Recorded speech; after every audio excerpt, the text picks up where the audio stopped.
17h à Yaoundé, mesdames, messieurs, bonsoir. C'est un plaisir de vous retrouver nombreux pour une autre séquence de votre quotidienne, le Grand Soir. Le Grand Soir qui, comme de coutume, reste dans l'actualité. Et l'actualité, c'est ce week-end au Cameroun avec cette élection, ces élections régionales qui font véritablement remoduler la carte politique au Cameroun. On sait d'ores et déjà qu'il y aura élection, que le RDPC sera représenté et que d'autres vont aussi l'accompagner.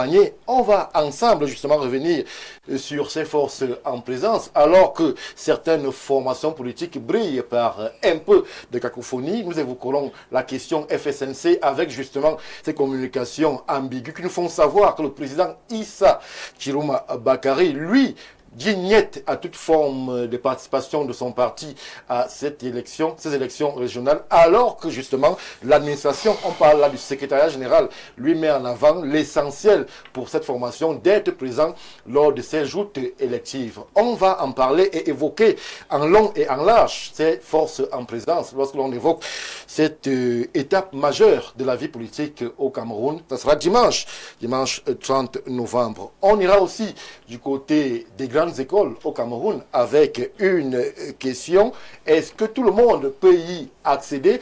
Les dernières actualités nous font comprendre qu'il y aurait quelques polémiques quant au casting, quant justement au profil de ceux qui sont admis et intégrés dans ces écoles-là. Comment est-ce qu'on peut faire pencher la balance si tant est que cela est possible? Peut-on croire que ces écoles seraient admises à une catégorie unique de personnes, ou alors tout le monde, les fils de pauvres et fils de nantis, ont droit et la chance de pouvoir y accéder? On en parle aussi sur ce plateau du Grand Soir. Mesdames, Messieurs, comme de coutume, permettez-moi de prendre un verre d'eau, je le préfère glacé, et je reviens tout de suite après. Ni au terme d'un processus rigoureux de filtrage et d'analyse, ce qui vous permet d'étancher votre soif en toute sécurité. Buvez l'eau minérale Bonis, buvez la vie.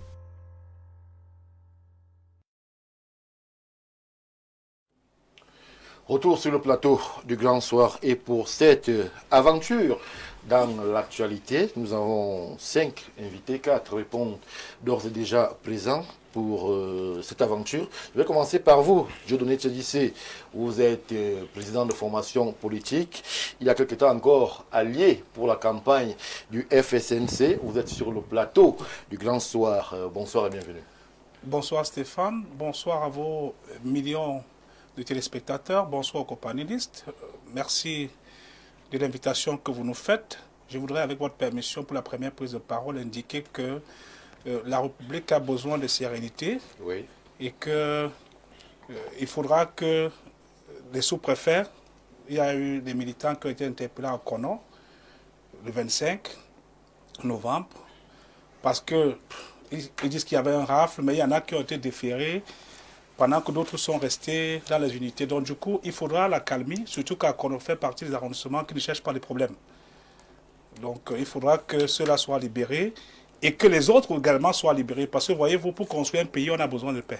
Est-ce que vous avez eu l'impression que l'autorité administrative n'a pas évalué les menaces et n'a pas justement joué le rôle qui est le sien, celui de préserver l'ordre et la tranquillité? Si je prends la peine d'évoquer ce point, c'est parce que c'est assez préoccupant et quand on se retrouve avec les femmes, les enfants, les parents, je vous aide que c'est un coin qui est assez calme, même pendant les élections, malgré les petits soubresauts, ce coin est resté assez calme.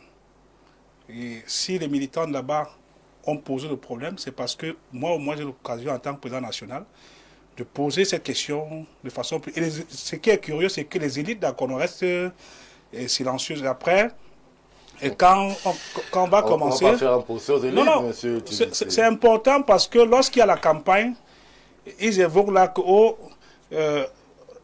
ne crache pas le sang dans la langue. Mais lorsque maintenant il y a des problèmes, chacun se replie dans son petit coin. Le peuple n'a pas besoin seulement de vous pendant la campagne. Le peuple a besoin de vous au quotidien pour pouvoir les assister.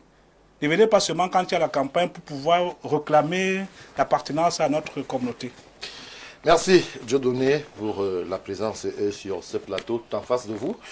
Nous avons une dame qui nous vient du Rassemblement démocratique du peuple camerounais, Madame Marie-Jeanne Zanga, candidate au conseil régional Mefou et Afamba, n'est-ce pas, madame? Bonsoir Stéphane, bonsoir aux co-panélistes et bonsoir à tous les téléspectateurs de Info TV. Alors, je vous vois toutes pareilles de vos attributs de militantes du Rassemblement démocratique du peuple camerounais.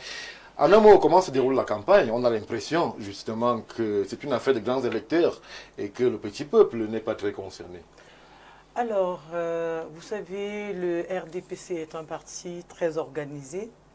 Donc, nous avons, la hiérarchie a mis sur pied un fonctionnement qui voudrait que nous fassions une campagne de proximité. La première tendance nous renvoie vers les grands électeurs qui sont les conseillers municipaux. Oui. Moi, par exemple, le mardi, j'ai fait une campagne dans l'arrondissement dont je suis originaire, c'est-à-dire l'arrondissement d'Onfou. Oui. Et dans la salle, j'avais convié les grands acteurs politiques et les grands électeurs. Donc, on parle de campagne de proximité, mais chacun essaye de faire ce qu'il peut. Merci pour la présence avec vous. On aura justement cette température du terrain puisque nous sommes presque jour de veille de cette élection, ces élections régionales au Cameroun. Michel Gabriel Chougem, moi je m'avais vous dire bonsoir. Vous êtes syndicaliste, vous êtes enseignant. Effectivement, je suis syndicaliste, je suis enseignant. Je voudrais commencer par dire bonsoir et recevez mes chers panélistes de mon salut, mes salutations ainsi que les vœux les meilleurs que je formule pour vos familles respectives.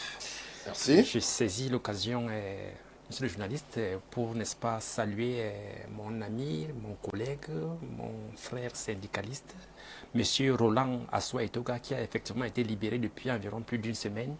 Il a été incarcéré, n'est-ce pas, à la brigade de gendarmerie de la poste centrale, où il a passé environ un mois, pour des raisons que nul ne connaît. Et je transmets les salutations de tous les enseignants aux deux autres syndicalistes qui restent encore écroués dans les geôles de la prison, monsieur Ticho Florence à Douala, à Noubet Douala, et M. Toussé Jackson, qui a même été transféré au niveau de Konengi depuis quelques jours. Alors, la question pourrait être rhétorique, mais je vous envoie la même. Quelles sont les motivations de ces incarcérations et arrestations? Nul ne connaît même, voilà, non, le nous sommes dans l'état de droit, monsieur, voilà, monsieur Chougem. On ne peut pas dire que nul ne connaît pourquoi l'autorité administrative prend ses responsabilités. Le secrétaire général du COREC, monsieur Roland Assoua Etoga, a passé un mois, n'est-ce pas, dans les geôles de la brigade de la Poste centrale, sans qu'on ne connaisse les raisons pour lesquelles il a été enlevé chez lui depuis plus d'un mois. Il était enlevé dans son domicile privé par les éléments de force de l'ordre. Nous avons fouillé, nous avons parcouru toutes les gendarmeries de Yaoundé. Et c'est comme par miracle qu'on a trouvé là-bas au niveau de la poste centrale. On ne connaît pas les chefs d'accusation de son accusation. Encore moins pour les deux autres qui restent encore écroués, Ticho Florence et Toussé Jackson. Toussé Jackson a même été déféré vers Konengi il y a de cela quelques jours. On l'a déféré et il n'y a pas eu la motivation. On ne connaît pas. Administratif. Voilà l'occasion pour moi d'en parler. Si je ne parle, je ne peux pas dire ce que je ne connais pas, monsieur le journaliste. Merci Michel Gabriel Chougem pour la présence en ces lieux. Atunko, vous êtes habitué de cette estrade. Bonsoir et bienvenue. Bonsoir Stéphane, bonsoir aux co-panélistes, même à ceux qui viennent d'arriver. Je dirais un bonsoir particulier au PDG. Vous savez que je ne manque jamais l'occasion de reconnaître à Mondo Vision les efforts qui sont faits dans un environnement exsangue, oui, qui sont faits par les promoteurs de certaines télévisions privées pour maintenir la mission de service public qui est la leur. Donc un bonsoir particulier à monsieur. Merci Arthur pour justement ces mots chaleureux à l'endroit du top management d'Info TV. Les efforts sont faits. Arthur, vous êtes un vieux de la vieille de cette maison. Vous avez vu Info TV au départ. Vous avez vu la progression fulgurante. Vous avez vu le positionnement sur l'espace médiatique au Cameroun. Et vous voyez maintenant la force d'Info TV. Vous êtes communicant, vous êtes journaliste. En un mot, un parcours qui dénote quand même, vu les moyens modiques que vous-même vous reconnaissez. Oui, votre évolution vous vaut aujourd'hui certaines cabales, fort heureusement maîtrisées dans l'œuf, qui ont failli naître venant d'un complexe médiatique, je vais dire ce que je pense, comme je le pense, d'un complexe médiatico-tribal bien entretenu, qui à un moment donné a estimé qu'ils avaient le monopole, ils devaient avoir le monopole de l'information quelquefois et de la désinformation en permanence. Donc aujourd'hui, Info TV est où elle va continuer de monter. Je suppose que Dieu voit tout le monde et que quand les efforts sont honnêtes, il ajoute. Merci Arthur. On va dire que Dieu voit tout le monde, mais il voit surtout Timothée Somba qui vient de nous rejoindre à l'instant. Bonsoir Timothée. Bonsoir Stéphane Barga, bonsoir à mes copanélistes. Bien évidemment, mon bonheur est heureux de retrouver le Grand Soir, un espace, une vespérale quotidienne qui permet de décrypter les grands sujets de l'actualité et qui concourt de façon éminente à la médiacratie sociale, inéluctable et nécessaire à bien lubrifier la démocratie dans un contexte en construction comme le nôtre. Merci Timothée, le quorum est atteint. On va tout de suite débarquer et nous aller vers les élections régionales. On va commencer par vous, Dieudonné Tchédissé. Alors, c'est 30 novembre prochain, dimanche, qu'on va renouveler ou alors le conduire les corps régionaux. Première synthèse, alors première impression. Est-ce que vous avez l'impression justement que cette campagne et ce choix, comment je vais dire ça, ce construit qui s'opère dimanche intéresse véritablement les Camerounais? Avez-vous l'impression que les Camerounais ont même compris l'importance des conseils régionaux?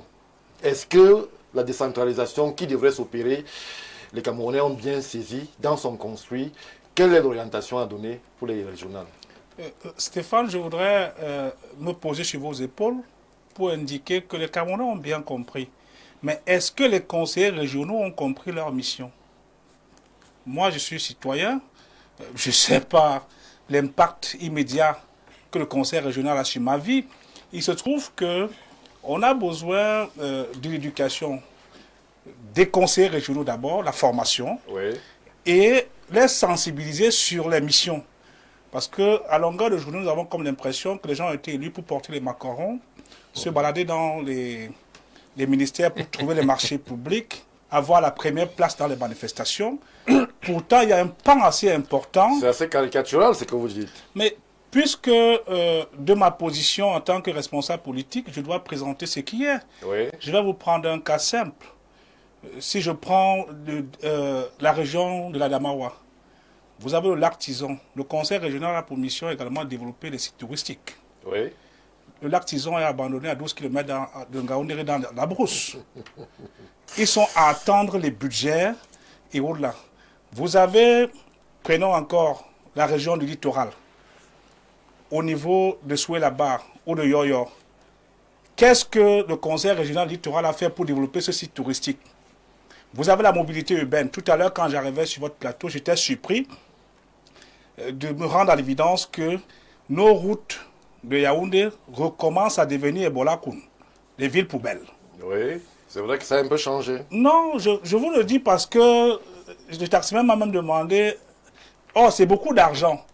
Le conseil régional, au lieu d'attendre les transferts des crédits, les transferts des budgets, pourrait travailler sérieusement à faire en sorte qu'on puisse acheter les poubelles dans les ménages à 100 francs le kilo, 10 000 francs la tonne pour transformer en compost afin que notre agriculture soit améliorée. Et donc, du coup, il est important aujourd'hui de former, heureusement que le gouvernement le fait, parce que la loi d'orientation sur la décentralisation a prévu, forme, mais est-ce que les acteurs s'approprient véritablement la mission qu'elle a leur? Oui. Bon, vous parlez du conseil régional.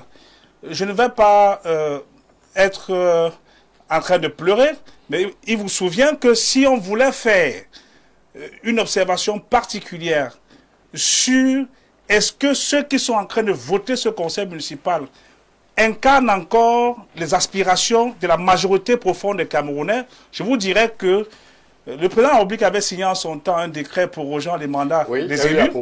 Il y a cette prorogation. Mais avec l'élection présidentielle qui est passée, vous vous rendez à l'évidence que ceux qui vont aller élire le conseil régional sont très impopulaires dans leur rayon de commandement. Et donc, du coup, vous avez des conseils régionaux qui vont arriver, mais qui ne vont pas porter l'aspiration profonde des populations. Je vous parle du conseil régional. Vous avez la mobilité urbaine. Quand vous prenez à Douala, le conseil régional de Douala, ou bien prenons celui du Nord-Ouest, vous avez un site assez merveilleux entre Banbili et Sabga, jusqu'à Ndop. Qu'est-ce que le Conseil régional du Nord-Ouest a fait pour pouvoir développer ce site touristique qui est assez merveilleux? Bref, on a besoin que ceux qui vont... Je découvre Madame Zanga ici, mais je l'ai vu dans un forum, le forum Araignée, où on posait des questions. J'ai vu votre photo à quelque part, je vous vois maintenant physiquement. Donc il est important, non pas que vous soyez en train de vous focaliser sur les élus, les conseillers municipaux, les chefs traditionnels, mais de se rapprocher de leur population afin que la pression soit mise sur eux pour qu'ils sachent au moins votre programme. Parce que voyez-vous, vous avez peut-être une majorité, mais vos conseillers municipaux pourraient ne pas vous voter si il se rend à l'évidence que les aspirations ne portent pas. Merci Dieudonné. On va prendre l'avis d'Arthur. Alors, Arthur Nko, on est veille de grands moments politiques au Cameroun. Ce sera la deuxième fois qu'ils seront choisis, ces conseillers régionaux. Est-ce que vous avez l'impression, lorsque vous observez la cartographie politique concernant justement ce corps électif, qu'il pourrait y avoir de grands basculements? Peut-on avoir des cas, peut-être d'école, où on verrait un conseil régional acquis, par exemple au RDPC, basculer dans l'opposition du fait de l'inconsistance? Là, je reviens sur les propos de M. Teddy, c'est justement des actions menées pendant le mandat. Est-ce que vous pouvez penser à ce qu'il pourrait avoir révolution dans la cartographie politique en termes de conseils régionaux au Cameroun? Tout de suite, non. Je vous dis ça comme ça, parce que c'est la réalité. Les partis politiques sont structurés. Et justement, la représentante du RDPC l'a dit fort à propos. Le RDPC, qui est le patron sur le terrain, est structuré et tient ses troupes. Et il faut comprendre que la marge de manœuvre qui existe lors d'un scrutin au suffrage universel direct, du fait de la masse, et donc masse incontrôlable à certains égards, ne permet pas la même liberté quand c'est un suffrage universel indirect, parce qu'on sait qui vote. Et on ne va pas faire de l'angélisme sur le plateau de télévision. La discipline du parti existe. Il peut être très dur. Mais on a vu des cas d'école où justement certains élus UPC dans l'Union Ekele avaient basculé pour d'autres formations politiques. Je n'aime pas trop utiliser les valeurs aberrantes comme contre-exemple, parce que c'est justement une valeur aberrante. Si les gens ont des problèmes de vente à régler, qu'ils les règlent. Mais maintenant, je suis en train de vous dire que le RDPC est un parti sérieux, est un parti discipliné, qui sait sanctionner positivement quand il le faut, et qui sait sanctionner négativement quand il le faut. Donc, les militants du RDPC, grands électeurs, enfin, c'est des militants, oui, d'abord, maintenant, qui sont des grands électeurs, RDPC majoritaire sur le terrain, ceux qui vont se hasarder à trahir le parti dans lequel ils sont inscrits, je ne menace personne, mais ils en paieront le prix. Merci Arthur. Alors, Michel Gabriel Chougem, je me tourne vers vous. Discipline du parti par-ci, responsabilité militante par-là, mais la réalité est là. M. Tédicé l'a dit, personne ne parvient véritablement à capter l'impact de ces conseillers régionaux, à part quelques actions d'éclat ici et là. Est-ce que vous, en tant que citoyen, vous avez pu mesurer la dynamique des conseils régionaux dans votre vie de tous les jours, vous qui êtes citoyen de Yaoundé, par exemple? Quand vous dites les conseils régionaux, moi je vois en ça je ne sais pas dire un gros machin, je vois en ça, n'est-ce pas, le Sénat, ça sert à quoi, par exemple? Le conseil, le président venait de mourir, le président de paix à son âme, le président du, vous appelez ça quoi? Conseil économique et social. Conseil économique et social. Oui. Le Sénat, conseil régionaux, ça c'est du pareil au même. Non, ça peut être du pareil au même, nous sommes en décentralisation. Écoutez, mais quelles sont les œuvres qu'on voit sur le terrain? On ne voit pas grand-chose, pour ne pas dire rien. Mon collègue te parlait, n'est-ce pas, du lac Tison abandonné. Et les problèmes d'embouteillage, n'est-ce pas, à Yaoundé, à n'en point fini, les problèmes des poubelles, les parcs nationaux du Cameroun, ainsi de suite. Elle a dit que ce sont des épiphénomènes, n'est-ce pas? Les gens qui sont là pour chercher leur argent, leur nourriture, à se positionner. Tout ça, c'est, à mon avis, c'est presque sans objet. Sans objet? Oui, c'est presque sans objet. Bon, vous avez posé la question, les conseils régionaux seront-ils choisis ils sont choisis pour la deuxième fois? Oui. Ma question maintenant même comme je ne suis pas le journaliste, comme s'il fait à la première fois, Voilà, on va les choisir pour la deuxième fois, vous l'avez dit. Oui. Mais on les a déjà choisis pour la première fois. Qu'est-ce qu'ils ont fait sur le qu'est-ce qu'ils ont fait de palpable? Il y a eu quoi? Si ce n'est pas des détournements des fonds publics, si ce n'est pas l'enregistrement illicite. Bon, il y a quoi? jusqu'ici, il n'y a aucun président de conseil qui a été Bon, inculpé pour détournement. Il faut restituer l'information telle qu'elle. En tout cas, juste pour dire que, n'est-ce pas, sur le plan de la palpabilité, sur le plan de la tangibilité, Oui. on ne voit pas à quoi ça sert. Comme les Pour vous, ça ne sert à rien. Ça ne sert à rien. comme les Merci syndicats. Michel Gabriel Chougem. On va prendre l'avis de quelqu'une pour qui ça sert forcément à grand chose. Madame Zanga, alors, tant de questions. Il y a eu un premier mandat, beaucoup d'interrogations sur justement l'impact dans la vie des citoyens. Beaucoup s'interrogent même, je ne vais pas relayer les propos de M. Chougem sur le plateau, sur l'importance et même l'utilité, que dis-je, les compétences et les prérogatives du Conseil régional. Alors, la question est simple. Qu'est-ce qui pourrait amener les Camerounais qui ont déjà beaucoup de mal à partir avec toutes ces institutions à considérer d'un regard différent les conseils régionaux qui seront mis en place dès dimanche prochain? Alors, Stéphane, je trouve, excusez-moi, hein, je trouve quand même les propos de certains de nos copanélistes un peu sévères.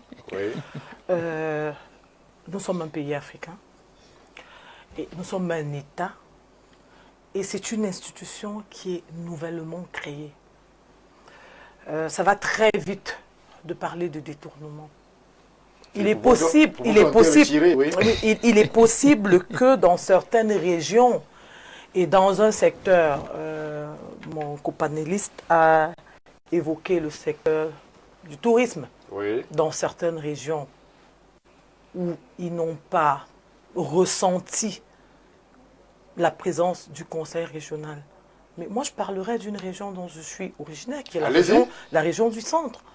Le centre, je vais prendre un exemple. Si vous avez fait la route Yaoundé-Unfou il y a 3 mois, elle était impraticable. Mais si vous la refaites aujourd'hui, si vous l'avez refait il y a 1 semaine, mais il fait beau de circuler sur le tronçon Hawaï-Unfou. Grâce au conseil régional. Je vais aller encore plus loin dans mon département et l'arrondissement dont je suis originaire, qui est l'arrondissement d'Unfou. Nous avons dans un village environ 15 km de la ville de Fou, un pont qui s'est effondré. Oui. Et on a saisi le conseil régional parce qu'on était en plein exercice budgétaire. Le président du conseil régional du centre a pu trouver un crédit en urgence et ce pont a été construit. Donc, ce serait un peu mal de prendre des exemples de ce que vivent d'autres citoyens ailleurs, parce que s'il faut porter un jugement sur des personnes, il faut porter un jugement par région. Mais là, c'est le jugement sur institution qui est porté de façon globale. Oui, mais là, justement, ça peut marcher, mais je veux dire que ce n'est pas le Cameroun. Non, je veux dire que... Ce n'est pas que le Cameroun. Stéphane, je veux dire ceci. Si, dans la région du centre, nous avons eu des éléments, si nous avons des arguments pour le conseil de la région du centre, oui. Je me dis, si on va chercher ailleurs, ça n'a pas été 0-0. Je voudrais prier d'ailleurs mes copanélistes à être plus indulgents. Au lieu à chaque fois de tirer, de dire ça n'a pas été fait, c'est nul, ça ne sert à rien, mais faites des propositions. Parce que ce qui se passe, c'est que vous stigmatisez une institution qui est nouvellement créée et nous sommes là sur un plateau télé. Qui est nouvellement créé, mais qui a quand même des capitaux à sa disposition pour faire le job. Oui, on ne peut pas avoir les moyens de sa compétence et prendre le prétexte de la nouveauté pour ne pas agir. Oui, mais Stéphane, il est question d'aller vers ces institutions au pouvoir.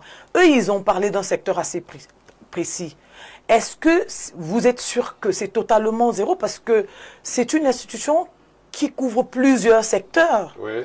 Vous voyez un peu. Et donc, on ne peut pas leur faire le procès sur un plateau télé sans avoir suffisamment d'éléments. Parce que je suis sûr que si vous invitez le président de ce conseil, dont il a cité ici, il pourra vous apporter des éléments contraires. Voilà en gros.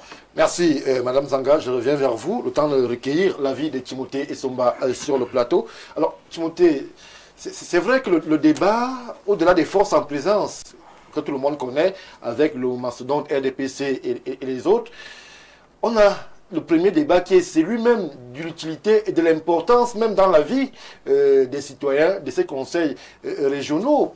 Très peu, même pour le journaliste que je suis, à se mettre véritablement sous la dent. Il y a des actions d'éclat que Mme Zangano révèle ici en direct, mais les Camerounais s'interrogent. Faut-il aller vers ce tout décentralisation avec des institutions qui peinent véritablement à avoir un ancrage sur le terrain, ou alors il faut encore leur faire confiance avec ce nouveau mandat qui va s'ouvrir après l'élection de dimanche? Je vais entrer avec la fameuse citation de François Mitterrand qui, parlant de la France, disait que la France, pour se construire, a eu besoin de la centralisation. La France, pour ne pas se déconstruire, a eu besoin urgemment de la décentralisation. Transposée au contexte camerounais, cette pensée de François Mitterrand trouve un terreau fertile, oui, dans la mesure où la loi du 18 janvier 1996, révisant celle de 1972, a fait du Cameroun un État unitaire décentralisé, faisant donc de la décentralisation la matrice même de notre projet de gouvernance. On a vu la temporalité au cours de laquelle les institutions décentralisées que sont les communes et les régions ont pu se mettre en place.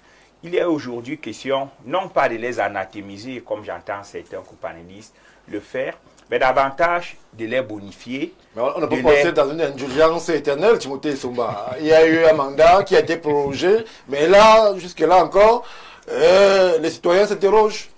Il faut reconnaître que les conseils régionaux au Cameroun sont solubles dans une gouvernance holistique. Ils ne sont pas détachés d'état de notre gouvernance globale. Et c'est là où je venais justement pour dire que le gros problème des conseils régionaux aujourd'hui est d'abord un problème juridique. L'article 55 de la Constitution, qui consacre les conseils régionaux, qui consacre les collectivités territoriales décentralisées, autant pour moi au Cameroun, en a distingué deux.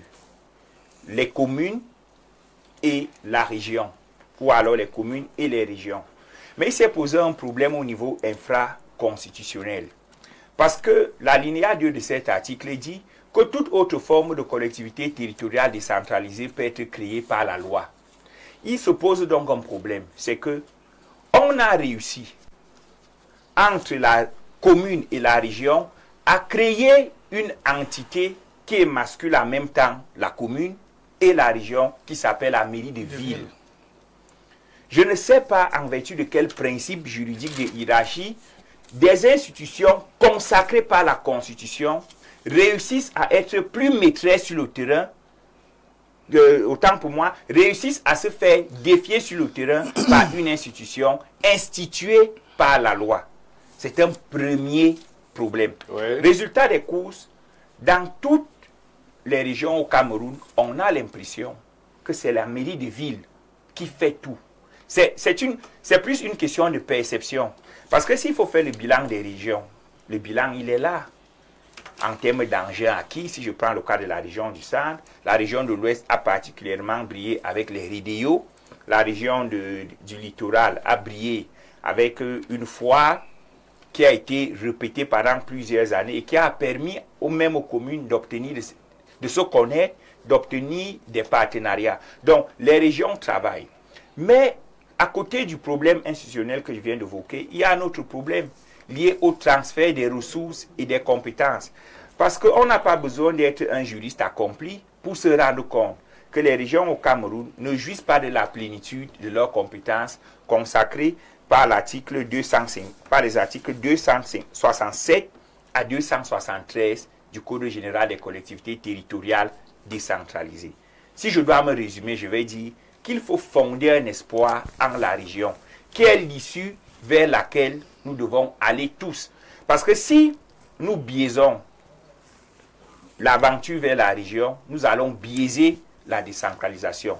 Mais nous devons aussi avoir la lucidité de reconnaître que l'architecture ou alors la technostructure gouvernante à l'heure actuelle ne permet pas ou alors ne garantit pas un plein épanouissement de la région. Je fais donc chorus avec le chef de l'État qui le 6 novembre a dit qu'il y allait avoir des réformes institutionnelles. La première que moi je proposerais, très rapidement, tout de go, c'est que l'on supprime les mairies de ville et qu'on permette aux communes de travailler avec l'intercommunalité et que l'on permette aux régions d'être plus présentes. Merci Timothée. Alors je reviens vers M. Tedjisse, à qui je pose la question. Lorsque l'on se marche dessus pour les compétences, lorsque les mairies de ville ont prééminence sur les conseils régionaux, est-ce qu'on va dire qu'on a mis la charrue avant les bœufs? Est-ce qu'on était même prêt à aller vers justement cette optique du tout décentralisation? D'autant plus que on sait, et cela se voit dans les dotations et même dans les... justement, dans l'argent, que du côté du pouvoir central, on met encore la pédale douce avant justement de doter, de transférer des compétences au Conseil. Est-ce qu'on était prêt? Est-ce que justement le système était prêt à cette optique des conseils régionaux qui est un marqueur important dans le processus de décentralisation? Stéphane Baga, je voudrais indiquer que généralement une institution prend vie, force, vigueur, efficacité avec la personnalité de celui qui incarne. Oui. Je ne vais pas faire la promotion ici, mais vous souvenez que vous avez connu par exemple à Douala, le colonel Tono Ekoto, Oui. qui vous avez connu à Yaoundé, le président de l'actuel conseil régional, Oui. Djarboa, qui portait la ville sur ses épaules. Il y a que... Je crois qu'il est encore oui, il est sortant.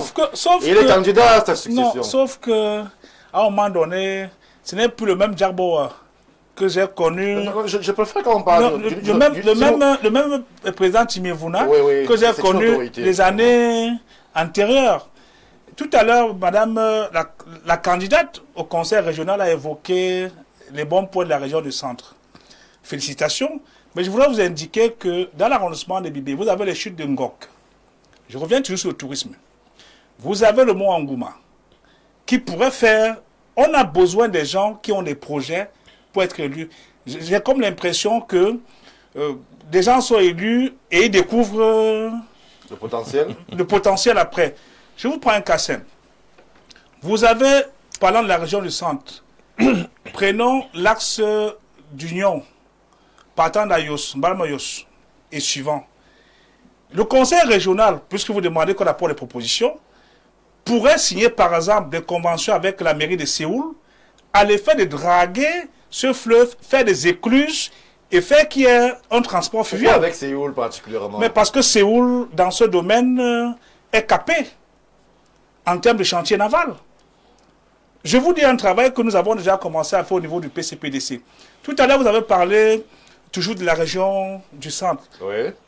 À Califourchon aussi avec le Sud. Le conseil régional du Sud, par exemple, a travaillé pour la vente groupée de cacao en limitant les corsseurs.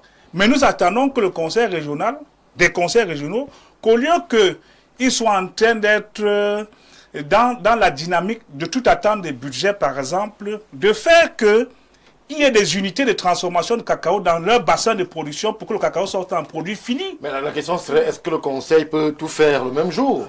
Non, écoutez, Stéphane Baga, vous savez, il ne faut pas accorder les circonstances atténuantes à quelqu'un qui a les moyens de pouvoir agir. Oui. Elle parlait des routes tout à l'heure. La bonne charité commence par soi-même. Nous avons beaucoup de carrières disponibles dans la route Sanaga que le conseil régional pourrait transformer pour avoir suffisamment de pozolan pour pouvoir régler nos problèmes de route. Qu'est-ce que vous en faites? Nous n'allons pas vous laisser le temps, on appelle ça en anglais, de Chineseness. Ce n'est plus le temps de la jeunesse. Dans les écritures, on n'est pas assez jeune pour pouvoir poser des actes importants. Oui. Donc aujourd'hui, le mandat qui va vous être donné, parce que bon, c'est vous qui avez la majorité dans les conseils municipaux, sachez que désormais on vous a à l'œil Et oui, on vous a à l'œil. Et les prochaines élections de conseils régionaux, le challenge sera assez élevé. Parce qu'il y aurait eu les législatives et les municipales. Ça ne sera plus le tapis vert. Merci, merci Dieudonné. Alors Arthur, je me tourne vers vous. Peut-être que le procès qui est fait aujourd'hui aux conseillers régionaux, au conseil, pourrait être un procès en sorcellerie, comme on dit de façon triviale, puisque beaucoup d'élus se plaignent des compétences transférées, mais qui ne sont pas suivies par le nerf de la guerre. Je parle là de l'argent. Est-ce qu'il n'est pas désormais temps, justement, d'accompagner ces dotations en termes de compétences d'espèces sonnantes et trébuchantes? Le problème, effectivement, c'est l'argent. Sauf que on ne dit pas qu'on va transférer l'argent, on dit qu'on va transférer les ressources. Les ressources, c'est quoi? Les ressources dépendent du budget. Le budget lui-même, c'est quoi? C'est un ensemble de prévisions en dépenses et en recettes. On transfère les prévisions. Pourquoi donc entrer en décentralisation s'il y a autant d'incertitudes budgétaires? C'est pour dire que on collecte le budget au fur et à mesure. Donc, l'excuse sur laquelle on n'a pas eu nos 15%, c'est pas possible. Techniquement, c'est pas possible de les avoir. Donc, je vais souscrire à l'idée de... Et ce n'est pas... C'est pas tous les jours. Je vais souscrire à l'idée du PCP, du CPC. Sur le fait qu'il est temps que, comme les entreprises, enfin, du moins certaines entreprises, que les régions créent leur propre argent. Oui.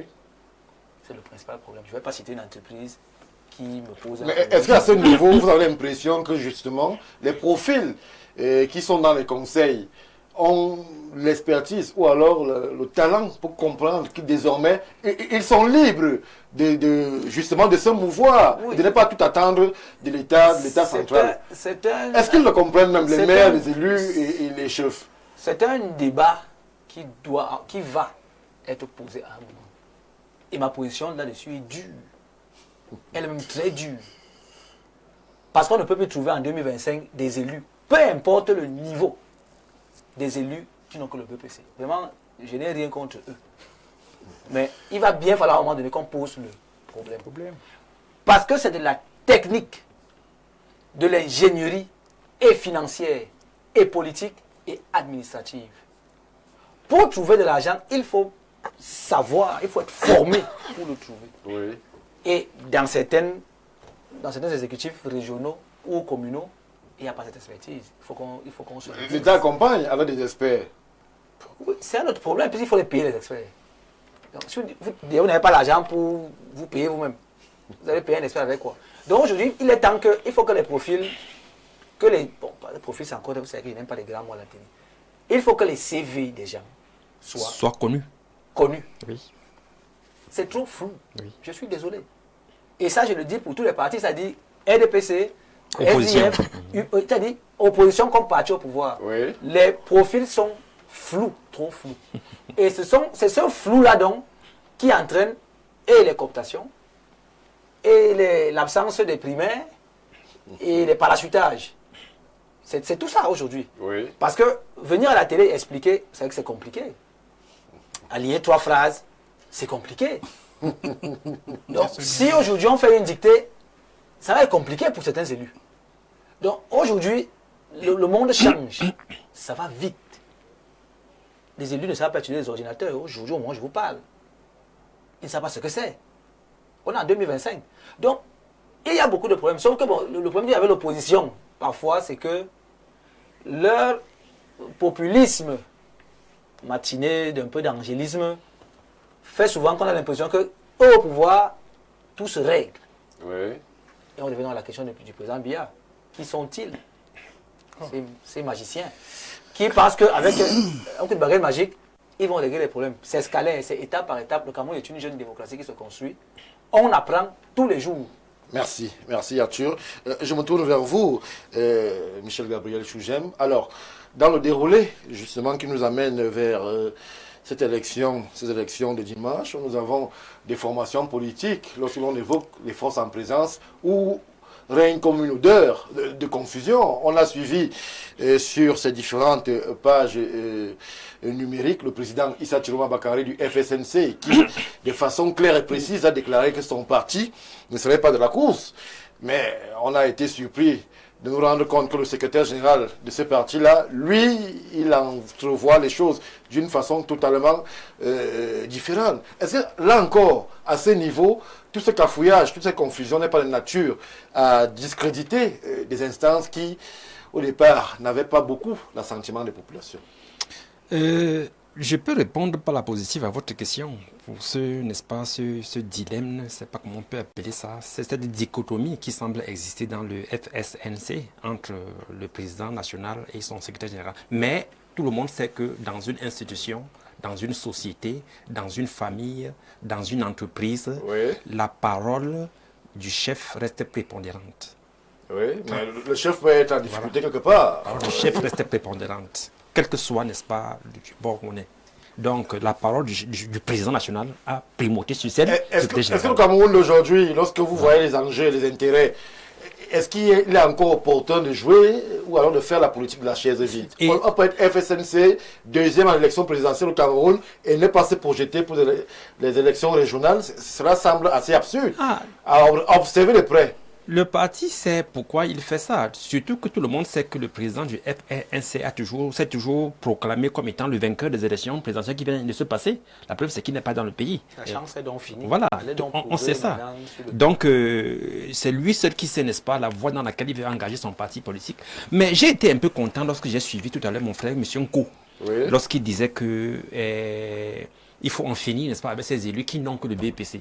Vraiment, j'apprécie beaucoup cette posture-là. Oui. Parce que ce pays a beaucoup dégringolé à cause de certains députés de la nation, à cause de certains maires, qui ne peuvent même pas tenir sur un plateau de débat comme celui-ci. Ils ne peuvent pas tenir avec deux Est-ce phrases. que c'est leur rôle de parler le beau français à la télé? Mais c'est aussi les rôles. Et leur rôle, c'est surtout, n'est-ce pas, de passer aux actes sur le plan palpable, sur le plan concret, sur le terrain. On ne les voit même nulle part. Vous allez voir l'Assemblée nationale, les gens qui dorment là. Oh, ça se voit à Montevideo. Ils dorment pendant que les travaux, n'est-ce pas? Alors, donc, comme pour dire que, normalement, pour être candidat aux élections régionales, municipales, ainsi de suite, le minimum devrait être le baccalauréat pour tout postulant.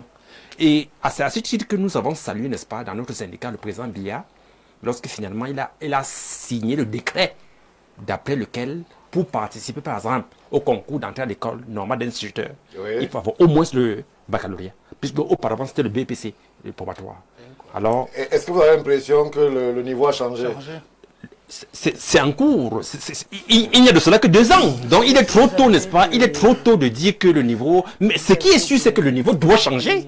Puisque un Camerounais qui n'a que le BPC ne peut pas se mesurer à celui qui a le baccalauréat. Ce n'est pas possible. Que ce soit même dans l'enseignement, que ce soit sur un plateau de débat comme celui-ci, dans la vie en général. Oui. Ça, c'est évident. Donc, je suis très content que mon frère l'ait souligné. Et puis, je voudrais également dire que,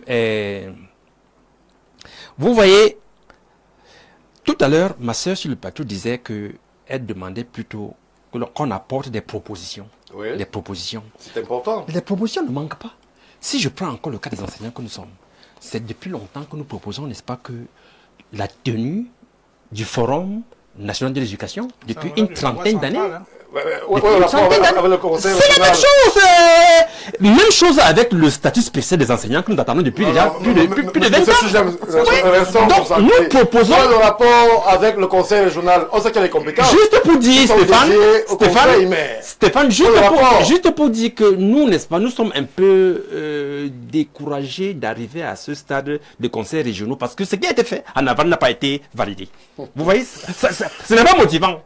C'est pas encourageant. Vous voyez? Merci. Et puis maintenant, je voudrais enfin terminer avec ce que j'ai suivi de mon propos, monsieur le DPI. Oui. Lorsqu'il parlait, il parlait de la décentralisation. Je voulais simplement dire que ça fait 29 ans. Nous sommes à 29 ans de décentralisation au Cameroun, de 1996 à 2025. Et le Cameroun n'arrive pas à réaliser 70% des projets d'investissement depuis 7 ans. C'est déplorable. Merci, Michel Gabriel. Alors, je vais prendre l'avis de Madame Dangamari sur le plateau. Elle va nous dire pourquoi est-ce qu'il faudrait encore leur faire confiance si il est entendu que vous avez désormais des surveillants. Monsieur Tedisse a dit qu'ils vont vraiment vous mettre à l'épreuve. Pourquoi est-ce qu'il faudrait encore faire confiance puisque véritablement vous êtes un moteur diesel et que vous démarrez tout doucement? Merci Stéphane, vous avez tout dit. Nous méritons la confiance du peuple camerounais parce que Là, nous démarrons en train. Le conseil régional peut peiner à s'installer, Oui. mais comme je l'ai dit tantôt, nous avons envoyé des signaux. Et on ne peut pas tout de suite créer une institution, exiger, je trouve assez sévère pour ceux qui exigent tout de suite des résultats au bout de 5 ans. Alors, parce que nous allez-y. partons d'une phase d'installation d'une institution. Il faut se faire connaître. Et une fois on est connu, c'est vrai qu'on a un cahier de charges, on va pouvoir faire un certain nombre de choses. Nous méritons la confiance des Camerounais, parce que sans la confiance des Camerounais, on ne va pas pouvoir. Nous méritons davantage la confiance des Camerounais, parce que si on est tous en phase, on peut construire ce pays.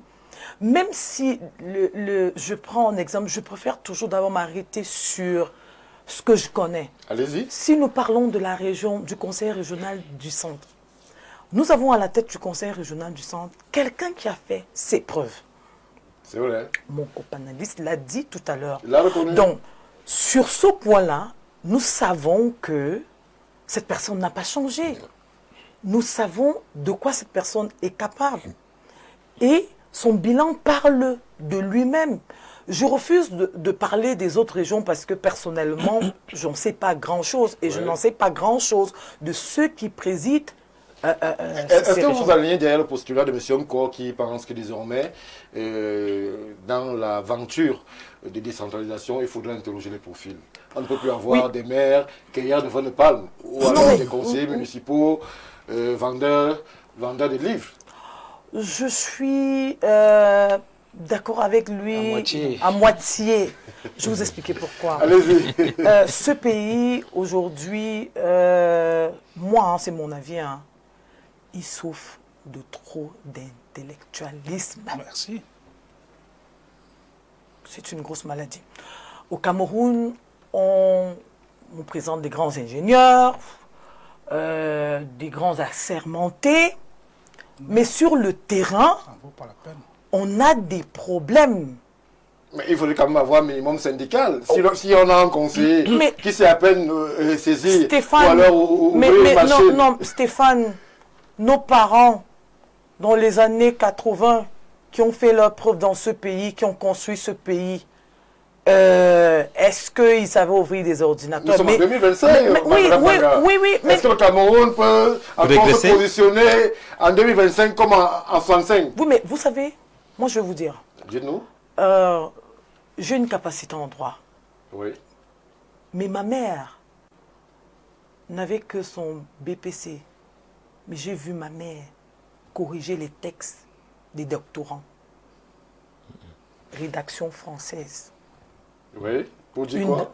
Pour dire que le problème, ce n'est pas les diplômes.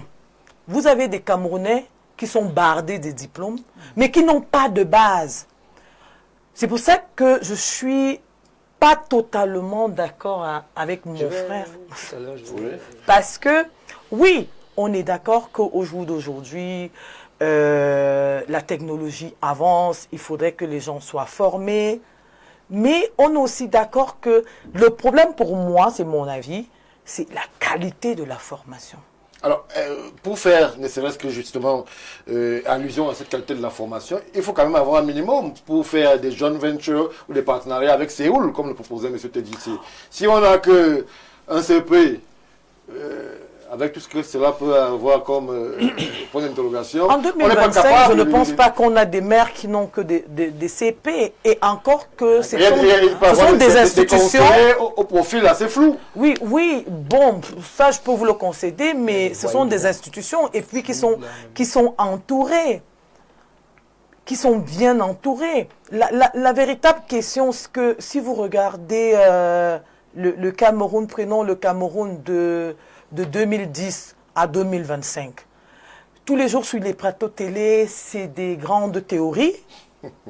Mais au niveau, je vous dis, mais moi je préfère un autodidacte qui ne va pas venir nous dire, voilà, il faut un mélange de ça et ça pour obtenir du bitume.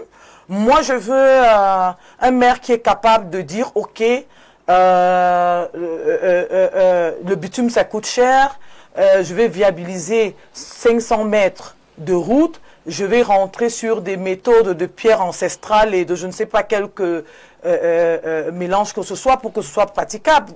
Moi j'ai besoin du concret au Cameroun parce qu'on est fatigué des grandes théories. C'est pour ça que sur ce point, je ne suis pas totalement d'accord avec Monsieur Nko. Monsieur Nko. Merci. Je vous donne 30 secondes là-dessus pour réagir. Non, le problème qu'on a, c'est qu'on a passé le temps à assister des hauts responsables. Mais il faut qu'on se rappelle qu'il y a toujours un moment dans la vie où le responsable est seul avec quelqu'un. Qu'est-ce que vous voulez dire par là? Il y a ces réunions à l'international. Vous avez Davos, vous avez X, Y, où on cherche l'argent. Oui. D'abord, tout le monde est sérieux. Donc, vous ne serez pas avec votre mère tous les jours pour l'aider. Ça ne sera pas tout le temps des lettres ou des correspondances. Et il y a un moment, comme on dit au catch, on va l'encercler quelque part, il est seul. Face à un type qui sait de quoi il parle. Donc, vous avez beau avoir votre BPC de 64 où vous faites une dictée, elle est correcte, elle est tout. Mais en 2025, aujourd'hui, avec les défis que nous avons, surtout dans les collectivités enfin, les mairies, les communes, Collectivités territoriales décentralisées, oui. On ne peut plus se permettre d'avoir des gens au substrat intellectuel anorexique. C'est un problème. Merci. On va faire parler les téléspectateurs avant que M. Essomba ne prenne la parole en conclusion. Salut aux panélistes. Je suis à Mawa Emmanuel depuis Marois. Par rapport à ce sujet, je pense personnellement qu'il y a une seule force en présence. L'enjeu majeur, c'est les législatifs et les municipales. Je prie, voire supplie l'opposition de bien les préparer pour prendre le développement de nos régions en main. Dites à la candidate à l'élection régionale que ce pays ne sera pas construit par son parti. L'équipe dirigeante du parti au pouvoir est vieillissante, dont la nature même exige qu'il se repose. En 43 ans, il n'y a pas un grand résultat. Merci pour la contribution. Prenons rapidement celle-ci qui nous arrive à l'instant.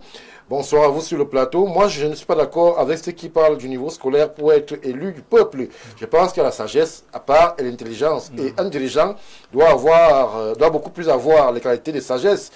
On a vu à Douala 5e, la regrettée Madame Foning, qui n'avait pas fait des études, faire mieux que ceux qui ont des baccalauréats plus 20.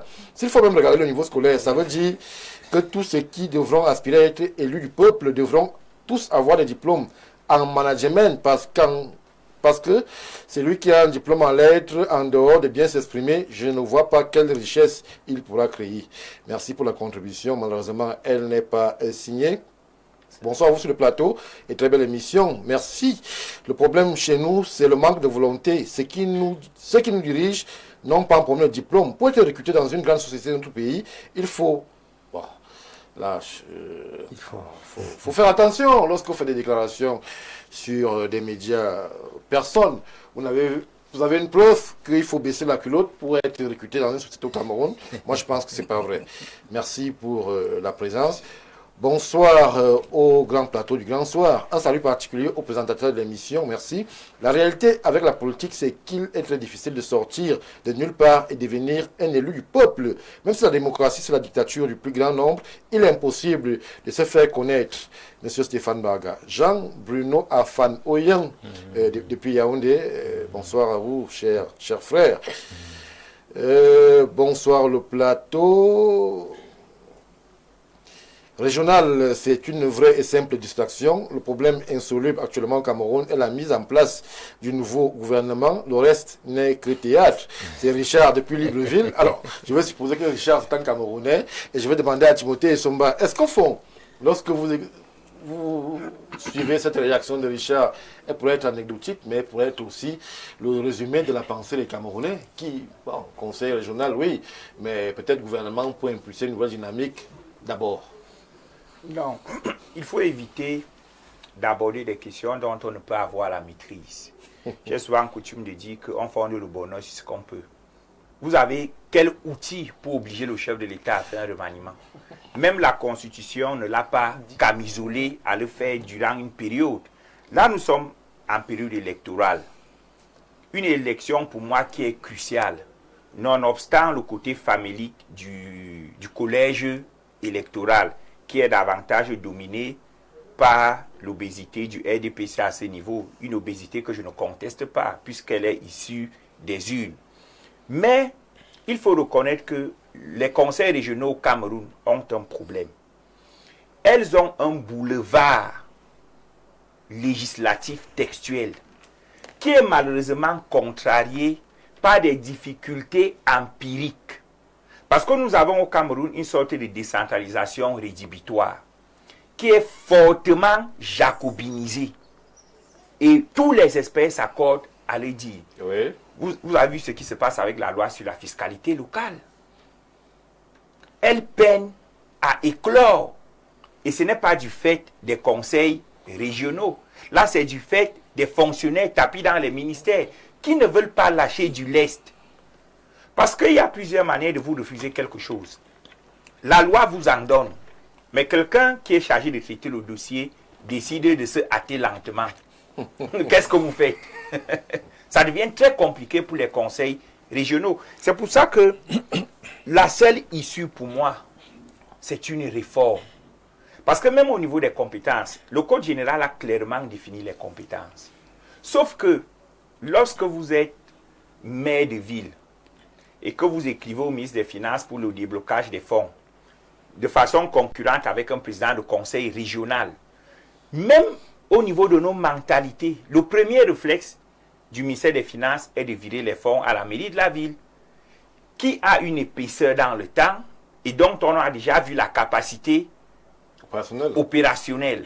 Même les banques vont plus facilement faire confiance à la mairie de ville, dont on connaît le vécu et le parcours. Or, le conseil régional est une institution jeune qui est en train de baliser sa voie, mais qui fait face à des entraves parfois systémiques, parfois structurelles, qui ne peuvent être jugulées que par le premier des Camerounais, qui est le président de la République. Si j'avais une question à lui poser, ce serait pourquoi avoir créé les conseils régionaux tout en maintenant les mairies des villes? Merci. Donc, je ne suis pas pour le procès personnel qui voudrait que on instaure une politique capacitaire. Il faut avoir le bac, il faut avoir ceci. Photo Victor n'avait pas tout ça. Ça je peux citer c'est comme le cas ça. exceptionnel. Non, je peux citer pléthore. On a parlé de Madame Foning. Par contre, ça, c'est il le faut, cas. Madame Foning, si on avait le temps, je vous aurais raconté l'anecdote qui l'a conduit à la présidence des femmes d'affaires du monde. On n'a pas Mais le on temps n'a de pas le raconter. temps pour ça. C'est juste On pour, sort- c'est vous juste pour sortez dire à en 30 secondes. sortant que la loi a institué la formation continue. Il faudrait donc qu'une fois que vous êtes élu et que vous avez pris la pleine mesure de votre fonction, enjeux et défis, vous vous mettiez à l'école. Merci. Parce que, comme tu l'as dit, la vérité est indéniable.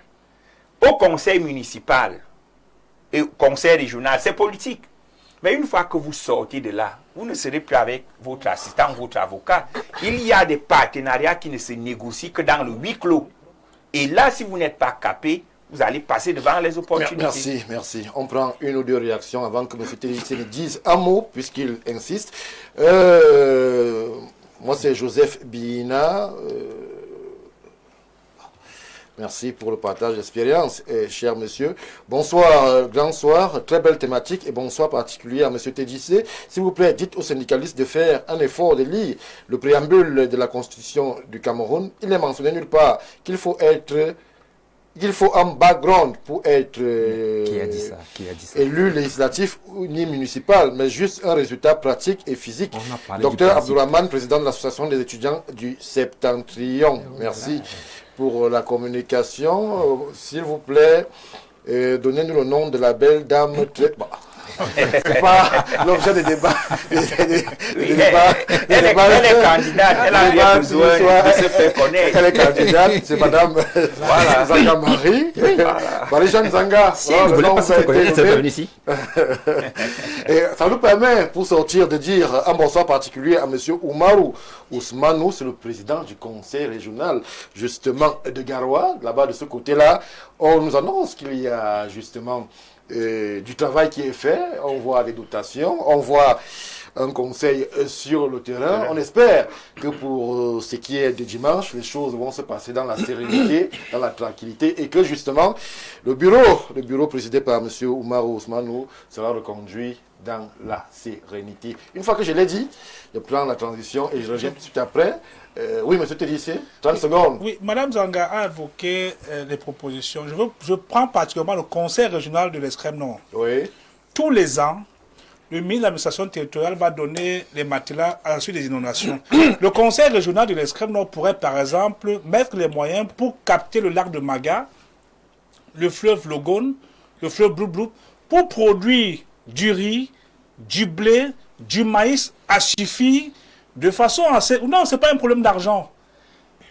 Vous comptez combien de boulangers au Cameroun? Alors, vous n'allez pas faire le débat, vous avez demandé 1 minute. Merci pour la proposition. Elle a été retenue. Il faut qu'il travaille. Il a été retenu. Oui, on va surveiller ensemble, M. Tédissé. Elle a été retenue parce que vous savez très bien que les patrons nous regardent lorsque nous prenons la parole ici sur le plateau du Grand Soir. Transition, et on revient tout de suite après pour évoquer les grandes écoles au Cameroun.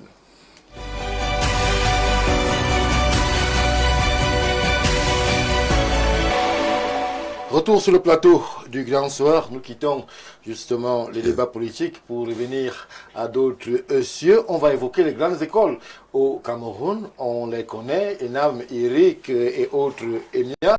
Alors la question qui va irriguer les réflexions et les analyses sur le plateau, c'est est-ce que tout le monde est capable d'y accéder, accessible à tous? À Tunko, l'on a encore eu écho des dernières sorties, des dernières polémiques lors justement de la promulgation ou alors de la proclamation des retenues pour l'École nationale d'administration et magistrature ENAM.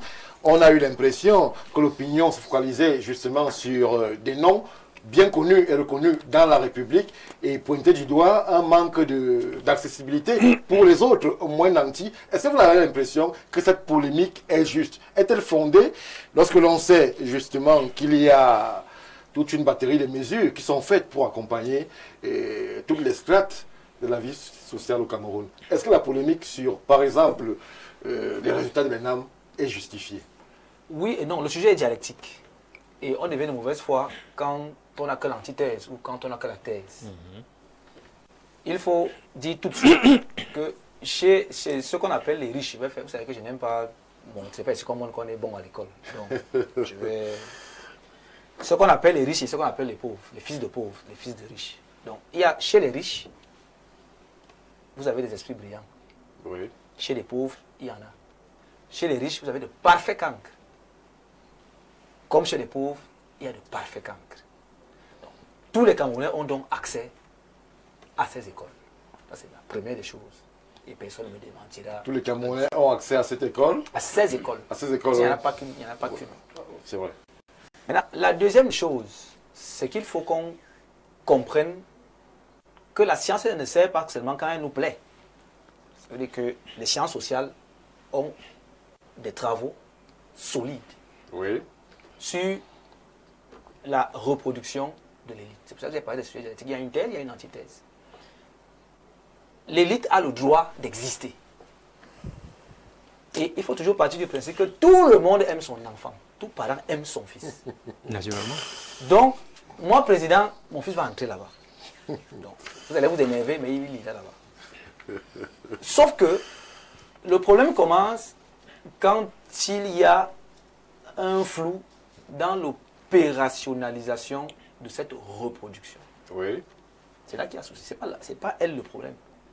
Vous allez dans tous les pays du monde, le fils de Sarkozy aura du mal à entrer à l'ENA. Il est président, il est ancien président. Mais son fils aura du mal à entrer à l'ENA par rapport au petit-fils de Chirac ou de Debré. Parce qu'eux, ils ont fait l'ENA. Donc, si vous fabriquez un cercueil, il est probable que votre fils sache le fabriquer. C'est à peu près la même chose. C'est ça. Vous voulez nous faire comprendre qu'il y a une reproduction des classes, des magistrats. Si mon père était magistrat, oui, il est plus facile pour moi d'entrer à la magistrature. Le capital social. Parce que les amis que, si même mon père n'est pas ça, les amis que mon père fréquente peuvent permettre que j'accède à certaines choses. Tunko, est-ce qu'en République, ce type de discours a sa place? C'est pour ça que j'ai dit, il y a la thèse et l'antithèse. Une fois qu'on a passé la partie reproduction, parce qu'elle a toujours existé, elle existera toujours. Il faut arrêter les jérémiades. Ça va toujours exister. Maintenant, une fois qu'on bascule donc dans l'antithèse, j'ai parlé de comment ça s'opérationnalise. Oui. Il faut que les pauvres comprennent que l'école et le savoir sont des armes. L'école donne le premier avantage qui est celui de renflouer son capital social. Ça veut dire quoi? Ça veut dire que moi, fils d'instituteur, en principe, j'aurais dû avoir comme amis uniquement les enfants des collègues de ma mère. Donc on allait tourner là entre nous, les enfants des maîtres et des maîtresses. Sauf que, ils se sont débrouillés, mes parents, et je leur rends grâce de me mettre dans une école prestigieuse. Je peux la citer, le collège Vogt. Oui. Ce qui a permis donc aux fils instituteurs de se retrouver avec des fils d'eux. Parce que c'est ça que c'est l'école.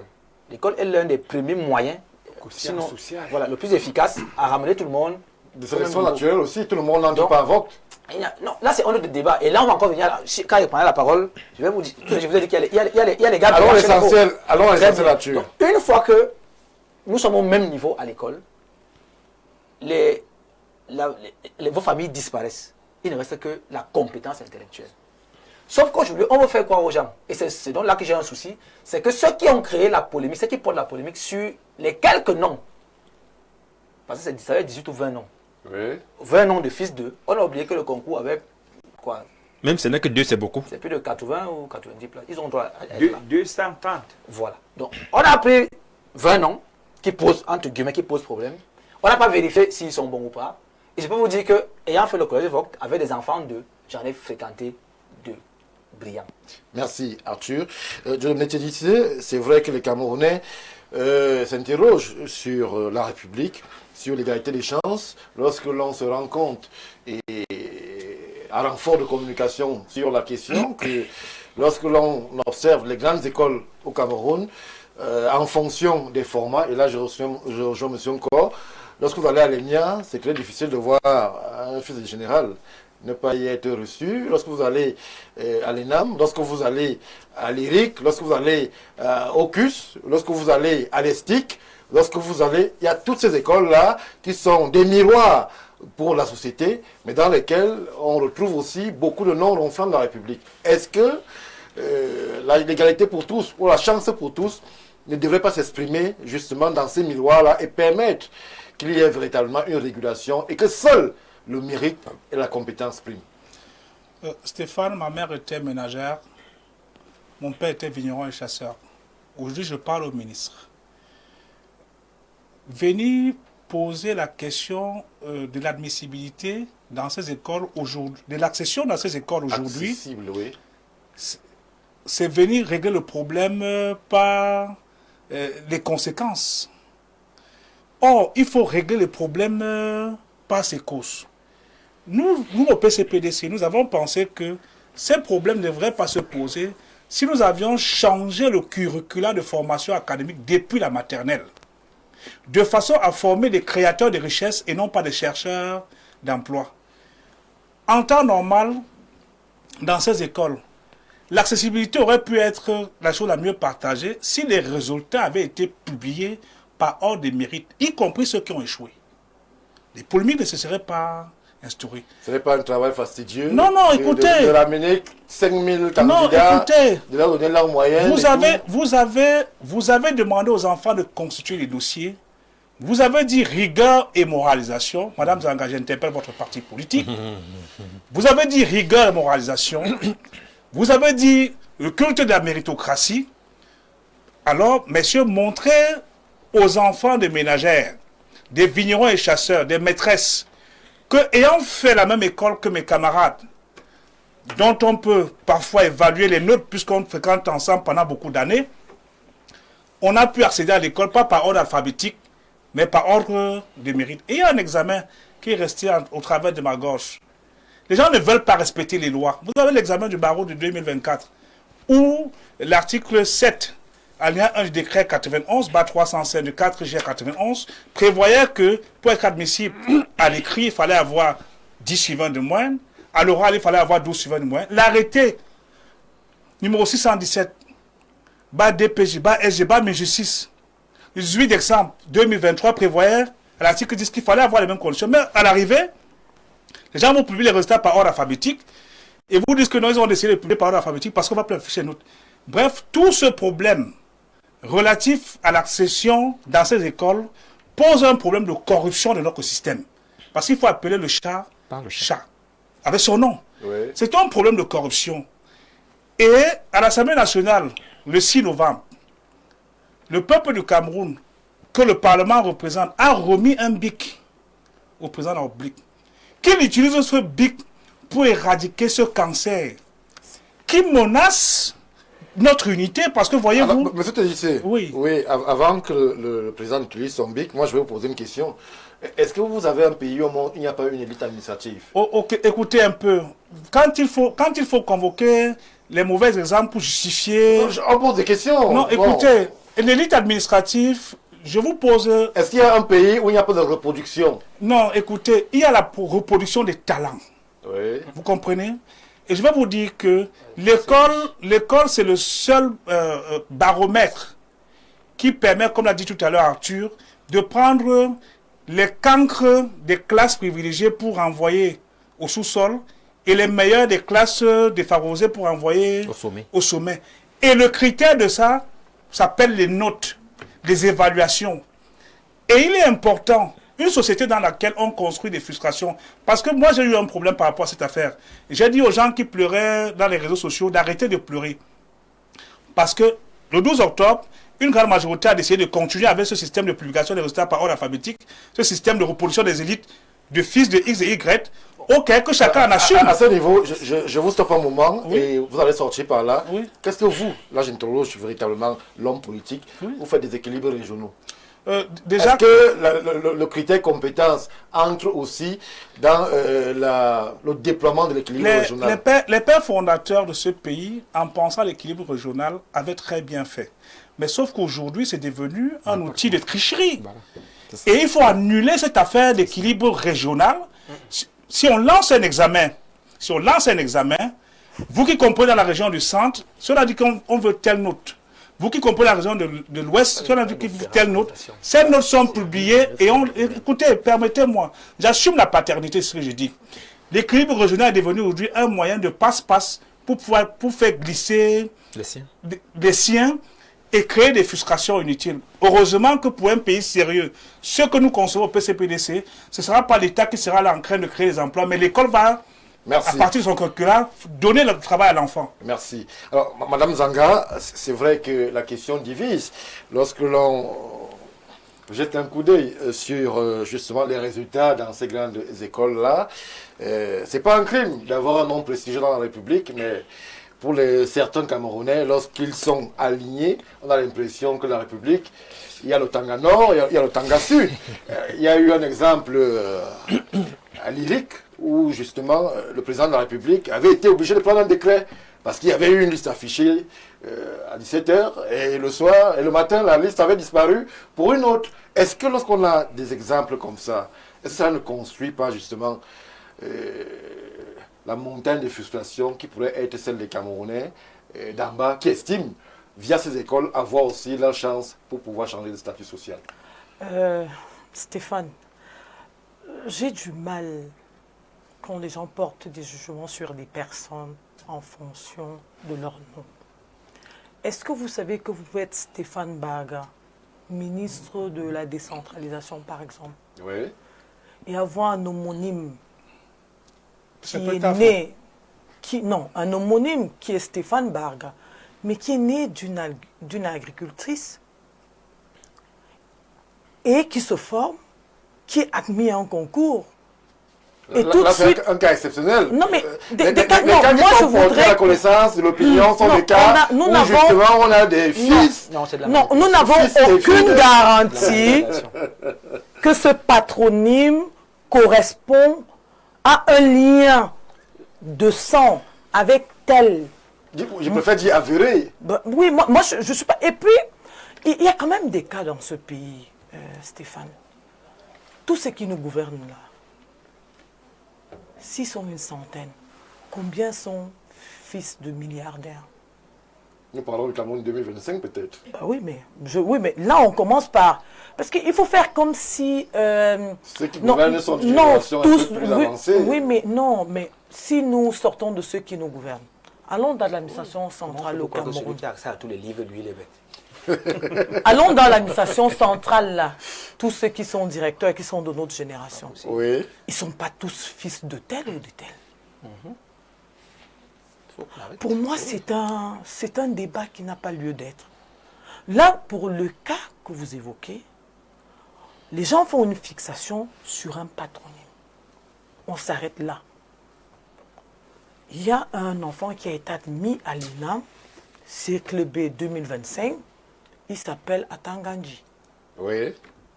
Et donc, d'office, Il est bête. il serait de la famille d'Atanganji. Il ne devait pas parler. Et en plus, il est bête. Ouais. Donc, parce qu'il porte le nom d'Atanganji, on l'a favorisé. Stéphane, soyons un peu logiques. Soyons un peu logiques. Vous dites que Tout le la monde se monde... trompe et Moi, que... Je dis c'est une mauvaise lecture. Oui. C'est des histoires. Moi, c'est une mauvaise lecture. Peut-être qu'il y a quelques années, cela a existé. Pourquoi? En 2025, ça n'existe Non, plus. mais moi, je pense qu'en 2025, ça n'existe plus. Je pense que depuis 2010, ça existe très peu au Cameroun. Vos électeurs vous écoutent. Hein. Oui. Ben, Les je le conseillers dis, municipaux vous écoutent. Hein. je le dis, et je le dis avec autorité parce que moi, dans mon arrondissement, je discute et je œuvre. Je vais vous dire, vous pouvez vous renseigner. Quand on lance un concours à la police pour des GPX, vous savez ce que je fais? Je vais chercher les meilleurs policiers de mon arrondissement pour former, préparer ces enfants à aller affronter ce concours. Je l'ai fait. Je n'attends pas de dire que, parce que j'ai 27 ans de militantisme, parce que je connais tel un tel, je vais faire un passage en force pour faire passer les jeunes de mon arrondissement. Non, Non, c'est pas ce que je veux dire. Mais là, vous parlez de vous. Est-ce que vous êtes sûr que toutes les élites, qu'elles soient intellectuelles ou sociales, vu votre positionnement, ont ce logiciel de la compétence, de la culture de la compétence pour tous? Mais s'ils ne l'ont pas, on va les prier à l'avoir. Mais ce n'était pas ça le débat. Le débat, c'est que nous faisons une fixation Oui. sur des personnes qui ont des capacités. Comment vous pouvez vous prouver que parce que le nom de M. Mbarga figure comme comme un major d'un concours, fut-il à l'ERIC, cela veut dire qu'il est bête et qu'il ne mérite pas d'être là. Parce que il porte un Mbarga qui ressemble à un autre Mbarga. Non. Quand même. Merci, Madame Zanga. Je vous donne la parole, Monsieur Chougem. Je vous donne la parole, mais là, je vais interroger l'enseignant, puisque vous avez la capacité de façonner les esprits. Est-ce que vous pensez qu'il y aurait ces mythes qui existent et que M. Arthur encore, ou alors cette façon de penser, que ceux qui sont proches des livres ont de meilleures capacités à pouvoir justement affronter ces épreuves-là et que les autres, ce serait un peu plus difficile pour eux. Est-ce que le mythe de la culture, de la connaissance, du livresque est une réalité face à cette épreuve de l'examen?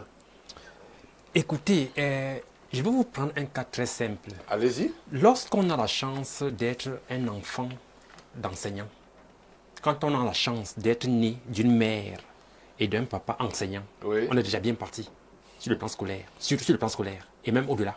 On est bien parti. Un capital social. On est bien parti. Le plus souvent, c'est ce qui se passe.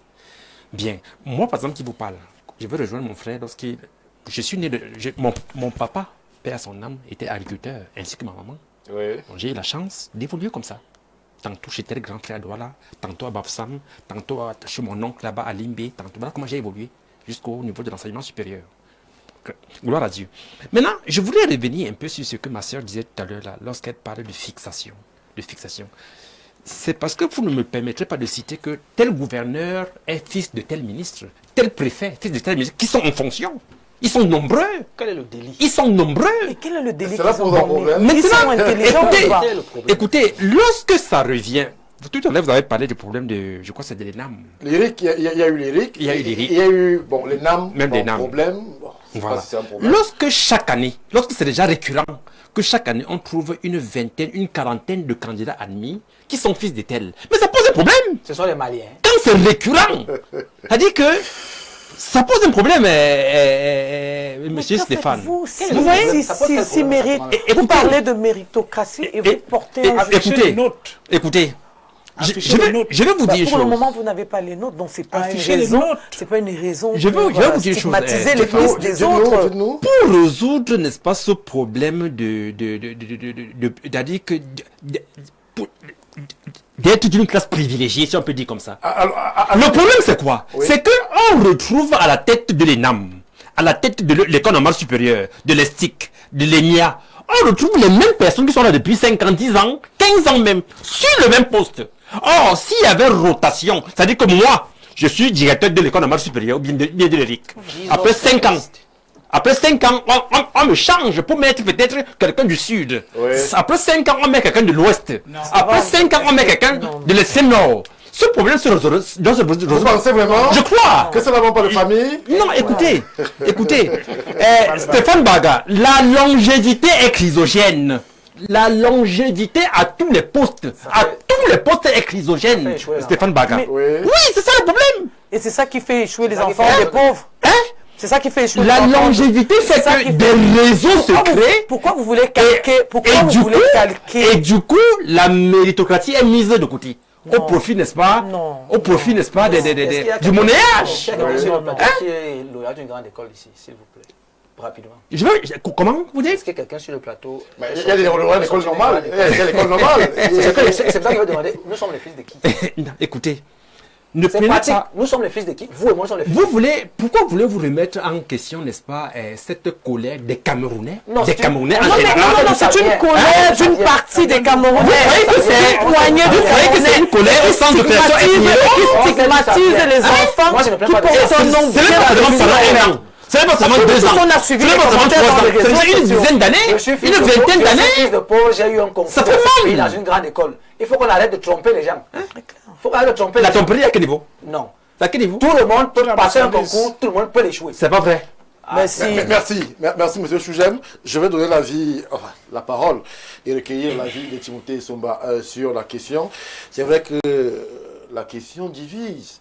Lorsque l'on sait qu'on est en République et que l'égalité des chances ne devrait pas être accessoire, mais un principe républicain, lorsqu'on est fils de démunis, bon, comme nous autres, est-ce que nous aussi on pourrait avoir justement notre place au soleil dans ces écoles-là, lorsque l'on sait que pour se former même, madame disait qu'elle prend sur elle justement d'organiser la formation, l'apprentissage pour affronter les épreuves, est-ce que c'est à la portée de tout le monde? Est-ce qu'à ce niveau, la République ne pourrait pas offrir autre chose, peut-être des formations gratuites pour les candidats moins démunis, peut-être justement mettre en place des quotas pour ceux-là qui auraient justement des difficultés. Qu'est-ce que la République peut faire, Timothée Somba, pour que chaque année, on n'ait pas les mêmes polémiques lors des proclamations de résultats de ces grandes écoles?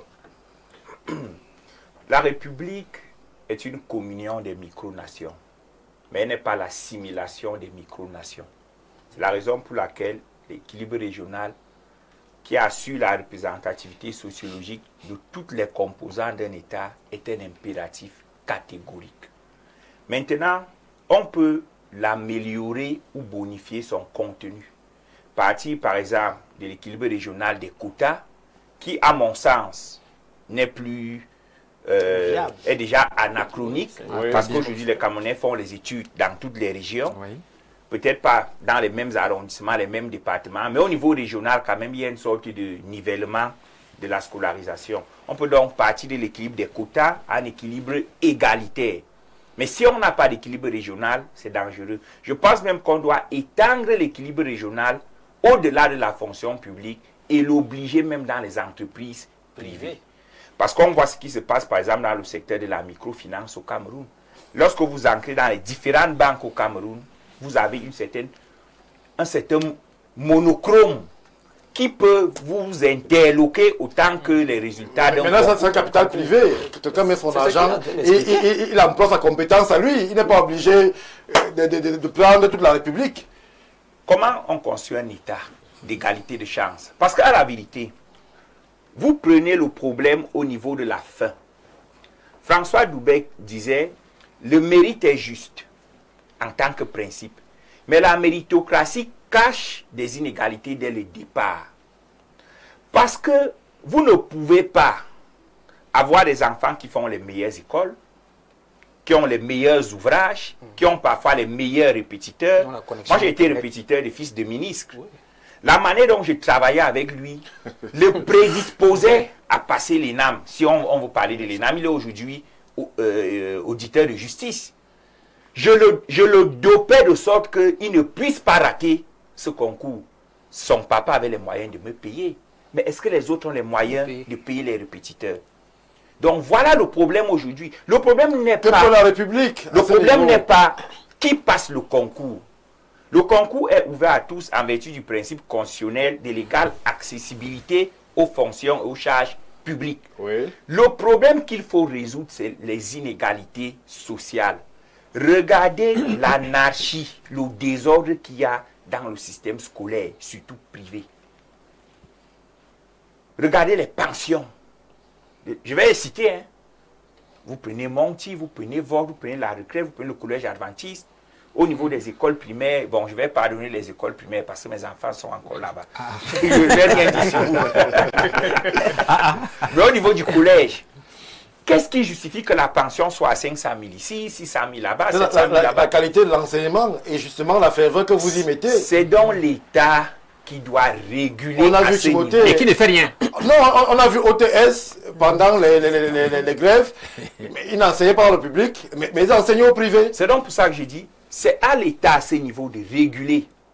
Parce que les résultats des concours des grandes écoles sont le reflet des inégalités sociales. Permettez-moi de faire un clin d'œil à un camarade de fac qui est aujourd'hui préfet, Gilles Sadi, pour ne pas le citer. Lorsque nous débattions à soir, à l'époque, il faisait sciences politiques, moi je faisais droit public, il connaissait les noms des auteurs de tous les grands tableaux du monde. Vous connaissez l'ouvrage Atlas, Ouais. la géographie mondiale. Il avait accès à ça. Nous n'avions pas le câble, ne serait-ce que le câble, qu'on payait à 1000 francs par mois. Mais lui, il avait déjà accès aux chaînes étrangères via CanalSat et autres. Ça fait que du point de vue de la culture générale, il était plus capé que nous tous. Donc le problème n'est pas les grandes écoles. Le problème est la régulation, la péréquation, la lutte contre les inégalités sociales. Parce que tant qu'on ne lutte pas contre les inégalités sociales, elles vont se répercuter au niveau de ces grandes écoles. Parce que ne nous disons pas que le concours est biaisé. Le concours n'a pas besoin d'être biaisé. Mais Timothée Somba, vous n'allez pas nous faire croire sur ce plateau qu'il y a quand même un droit de regard des pontes sur ces examens. Voici comment ces choses se passent. Parce que pour les grandes écoles, j'ai officié dans ce secteur. Certains pontes de régime qui veulent que leurs enfants aient accès à ces grandes écoles, Oui. les préparent pour ces concours parfois 2 ans à l'avance. Il y a même des groupes de répétition, des groupes de prépa élitistes.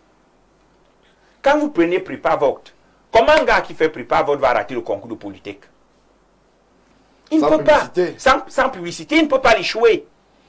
Mais le problème c'est, est-ce que tous les enfants de la République peuvent aller à prépa vote? Peuvent donc aller dans ces centres de préparation? Voilà le vrai problème. Maintenant, nous sommes dans un système, le classement mondial du Cameroun reconnaît quand même qu'il y a la corruption. Et le concours peut poser un problème dans la mesure où les résultats ne sont pas publiés par ordre de mérite. Parce que si vous êtes capable d'afficher la liste des 5000 candidats qui ont déposé les dossiers pour concourir, publier les notes par ordre de mérite. Y compris ceux qui ont échoué. Je vais sortir avec cette anecdote. Là où le mérite prime véritablement, il n'y a pas de contestation.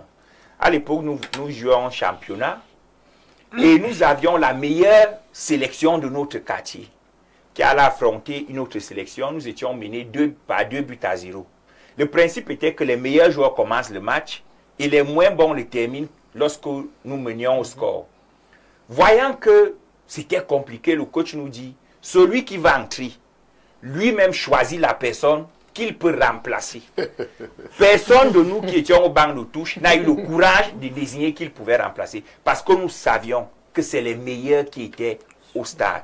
La République est là pour lutter contre les inégalités. C'est donc à l'État de se battre pour que nous ayons un système scolaire qui garantisse non pas à tout le monde l'accès au concours des grandes écoles, mais l'accès de tout le monde aux bonnes écoles. Merci. Ça commence donc par prendre à bras le corps la question des enseignants. Voilà donc pourquoi, merci monsieur le DP, merci. Voilà donc pourquoi je disais à ma soeur tout à l'heure que nous les enseignants, nous avons fait des propositions à l'État depuis belle lurette. Merci. Pas seulement pour les questions. On a écouté Les vos précisions. inégalités Madame Zanga. Merci Stéphane. Alors, justement, la question que pose cette problématique de l'accès aux grandes écoles, c'est une question qui pourrait s'assimiler à des écoles de reproduction. Est-ce que, à votre sensibilité, vous ne percevez pas comme s'il y aurait une injustice en la République? Parce que moi, je mets le curseur sur la République. Est-ce que la République camerounaise, l'État du Cameroun, la nation camerounaise, est une nation où il y a véritablement l'égalité des chances pour tous, lorsque vous observez comment est-ce que se déploient les acteurs dans notre pays? Stéphane, moi je dirais oui. Je vais vous expliquer pourquoi mon oui. Les écoles, elles existent. Mais ce n'est pas les écoles, ce n'est pas le résultat. Oui, on va parler de la qualité de la formation qui est dispensée dans les écoles qui peuvent nous permettre d'avoir des chances pour accéder à des grandes écoles. Oui. Mais quand on est brillant, qu'on ait fait l'école à Melundu, on est brillant. Et quand on est face à un concours, on se donne les chances. Vous pouvez nous dire, c'est vrai que... on se donne des chances. De mémoire, le journaliste, j'ai toujours eu cette envie-là d'un focus sur les 5 derniers majors au baccalauréat au Cameroun. Qu'est-ce qu'ils deviennent, puisque... justement, Ils deviennent rien. On les perd de vue, le système. Bon, qu'est-ce qu'ils deviennent? Qu'est-ce qui garantit à ce qu'un major, peut-être du côté de soi, là où on forme les juristes, puisse être un major au concours de l'ENAM? Il n'y a pas de lien, puisque les résultats, c'est par ordre alphabétique. Mais le problème, c'est est-ce que le major au concours de soi postule pour le concours de l'ENAM? S'il postule pour le concours de l'ENAM, tout compte fait, il peut ne, parce qu'il va trouver plus major que lui qui sort de quelque part. Donc, on est quand même certain. Oui, n'est pas la même. Et c'est pas une garantie. Et moi, je vais vous dire, moi, l'année où je présente mon BPC, en classe, je ne suis pas parmi les 10 premières durant le trimestre.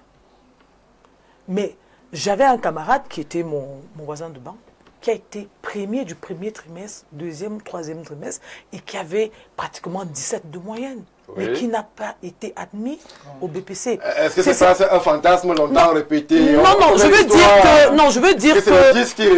mais je veux dire que... Mais justement, je rebondis sur ce que vous venez, sur l'exemple que vous venez de prendre.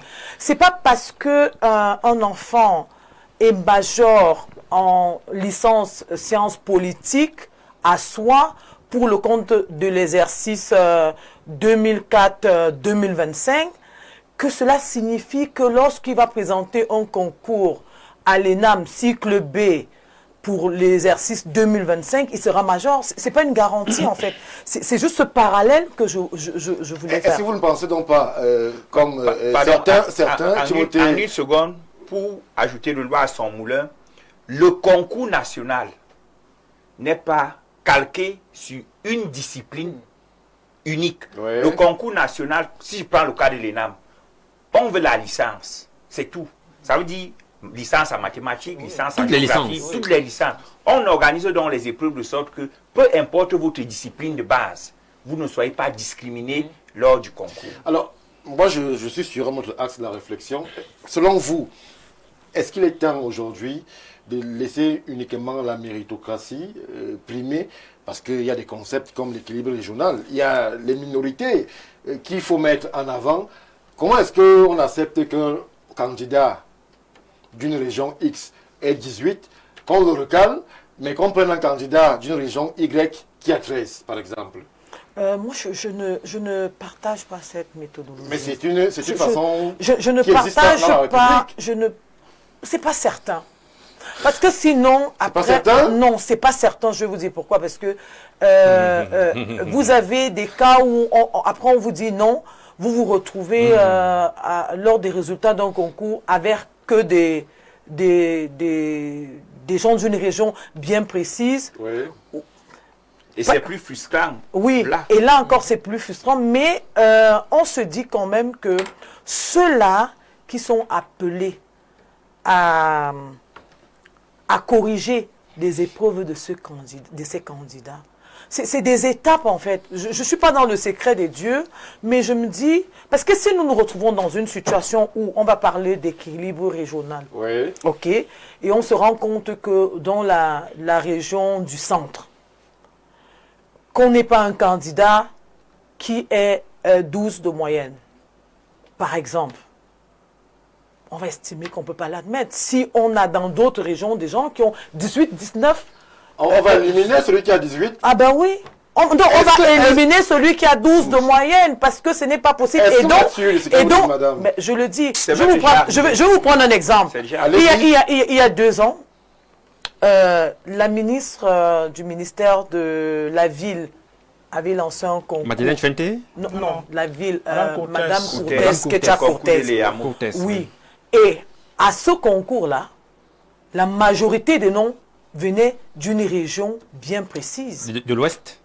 Je ne veux pas citer. Il faut citer. Non, moi je me fais le refus. Je me fais le refus. Sinon, tu peux le débat. Je me fais le refus de citer les noms de la région en question.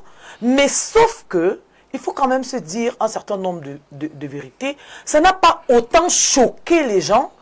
Quelques personnes en ont commenté et puis c'est passé. Mais il faut se dire une chose. On a l'impression qu'il y a une cible. Il y a des régions bien précises. Si lors d'un concours, il y a une majorité de noms de cette région, oui, d'office, même s'ils ne sont pas fils d'eux, ça fait l'objet d'un procès. Donc, voilà, entre autres, Stéphane, moi je pense que le problème est ailleurs. Ok, nous en débattons aujourd'hui. Mais là, nous débattons de façon... On n'a pas des éléments concrets. Je souhaite qu'une autre émission soit organisée, qu'on aille prendre des éléments pour des cas. C'est-à-dire qu'on va avec des éléments, oui, pour le concours de l'ENAM section 2024-2025, voilà les résultats, et qu'on ait trouvé le fils de Madame Zanga, qui est admissible et qui n'a pas eu la moyenne requise. Madame Zanga, est-ce que vous savez que depuis presque 10 ans... Non, monsieur Chougem, attention, la parole est nommée sur ce plateau. On n'est pas au bar. Faisons attention. Monsieur TJC, moi je me tourne vers vous. L'exemple qu'elle prend pourrait être un exemple qui fait froid au dos, puisque on a l'impression qu'il y a une cartélisation et Monseigneur Tonien Bakot, en son temps, à l'université catholique, l'avait dénoncé, puisqu'il y avait eu un concours, il s'était rendu compte qu'il y avait justement des noms d'une certaine région qui revenaient, il avait posé le problème de façon officielle. Qu'est-ce qu'on fait justement des autres? On avait posé le problème des pensions, de la qualité de la formation, mais il y a comme l'impression qu'il y a des domaines de la réflexion, je vais dire des concours, qui sont réservés à certaines entités sociales et que les autres n'y ont pas accès. Je pose la question politique. Stéphane Baga, je m'en voudrais de ne pas finir cette émission sans dire merci à mes enseignants, M. Amos Séverin Bongué, M. Djanko Issa, M. Bombo, qui m'ont encadré au lycée et qui ont fait de moi l'élève que je suis. Certainement qui nous écoutent.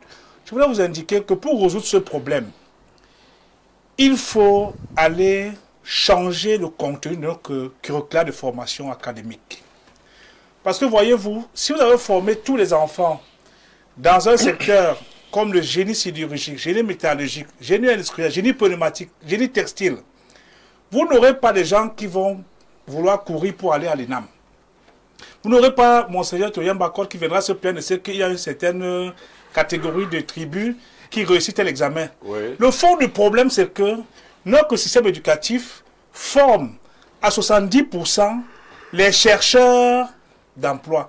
Faites le ratio. C'est même 80%. Nous avons 2440 établissements secondaires d'enseignement général, 791 établissements secondaires d'enseignement technique, 62 ENIEJ, 11 ENIET.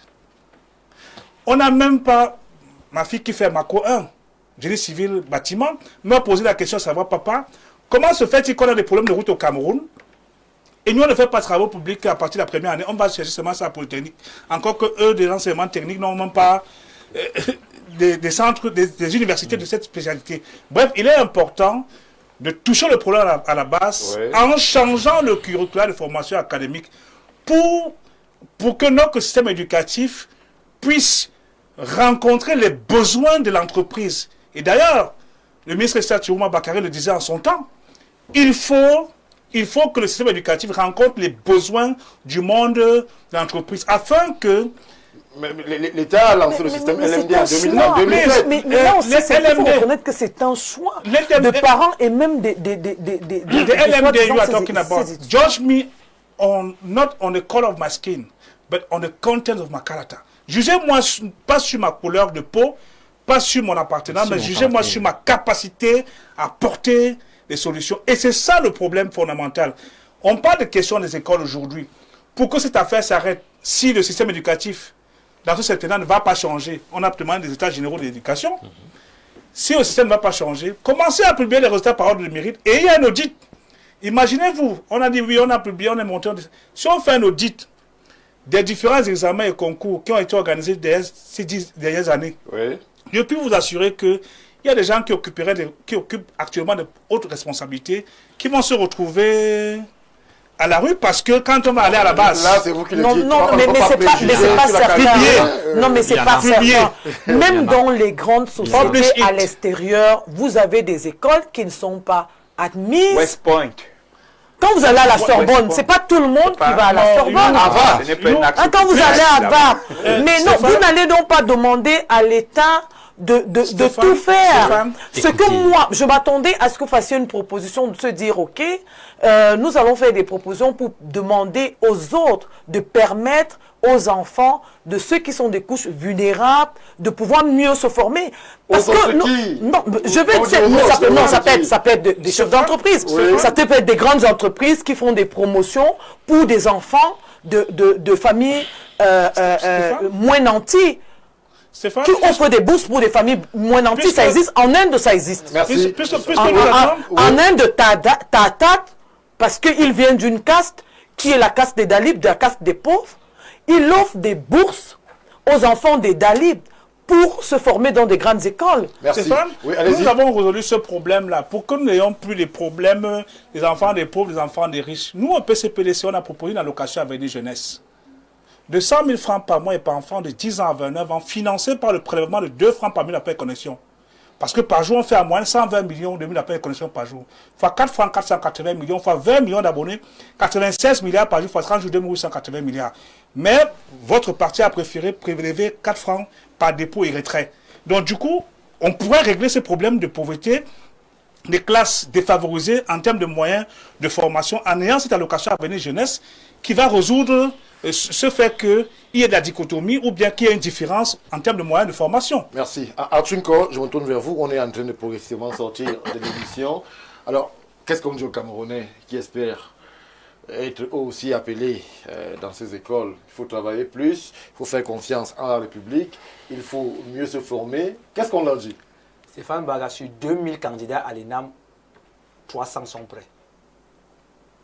Il faut le dire aux Camerounais. Qu'est-ce que vous mettez dans sur prêt? 2000 candidats au concours de l'ENAM, 300 étaient dans le sujet. Les autres, les 1700 là, c'est des aventuriers. Le problème aujourd'hui, c'est qu'on est dans le sensationnalisme permanent, dans les jérémiades organisées par quelques personnes identifiées et identifiables. Il faut qu'on se le dise. Combien de jeunes gens à Soie, à l'université de Soie, à l'université de Gandé, à l'université de Douala, lisent le Cameroun Tribune? J'ai posé une question simple. C'est là-bas qu'on réussit le concours. Parce qu'on parle de l'ENAM, on va entrer dedans. L'ENAM, c'est l'école nationale d'administration et de magistrature. Le patron de l'administration au Cameroun, c'est le chef de l'État. Mais vous commencez votre sujet par « ce pays va mal ». Vous voulez passer le concours. Et dès qu'on vous dit ça, ce sont les réalités. Là on est dans le terre à terre. Oui. Donc vous voulez servir l'État, mais vous dites tout et n'importe quoi. Vous ne regardez pas la CATV. Vous ne lisez pas le Cameroun Tribune. Vous ne savez rien de rien sur l'État que vous prétendez vouloir servir. Et quand vous échouez, vous dites que non, c'est parce que vous êtes pauvre. C'est comme les gens qui allaient à l'ELEC en me disant qu'on a reçu les cartes aux opposants, comme s'il y avait le parti d'opposition sur la carte d'électeur. Je n'ai pas compris cette partie-là. Donc, il faut à un moment donné Ce sont vos alliés du G20. que les gens apprennent qu'on prépare les concours. Maintenant, il y a des gars bons. Il y a des gars bons qui sont admissibles 5, 6 fois. Sauf qu'il y a l'oral. Et à quoi sert l'oral? Savoir à qui on a affaire. Vous pouvez donc être bon à l'écrit. À l'oral, ça ne marche pas. Donc aujourd'hui, il faut pouvoir dire aux gens que ce n'est pas la théorie. Ma mère était, on appelait ça la maîtresse. Parce que quand on dit instituteur, les gens ne comprennent pas. Ma mère était maîtresse. J'ai passé le concours dans une grande école, sans personne. Merci. Point final. Merci. Timothée Somba, on va sortir. Après vous, vous avez votre temps. On sort avec votre point de vue. En 1 minute, quel message, puisqu'on est dans la pédagogie aussi? Les grandes écoles sont accessibles à tous. Pour avoir, moi également, passé le concours d'une grande école qui se caractérise par le fait que l'épreuve orale, c'est le lendemain de l'épreuve écrite. Lorsque j'ai terminé mon épreuve orale, dont le jury a été présidé par le professeur Augustin Charles Mbia, je savais déjà que j'étais admis. Je n'ai vu personne au Cameroun. Je savais que j'étais admis.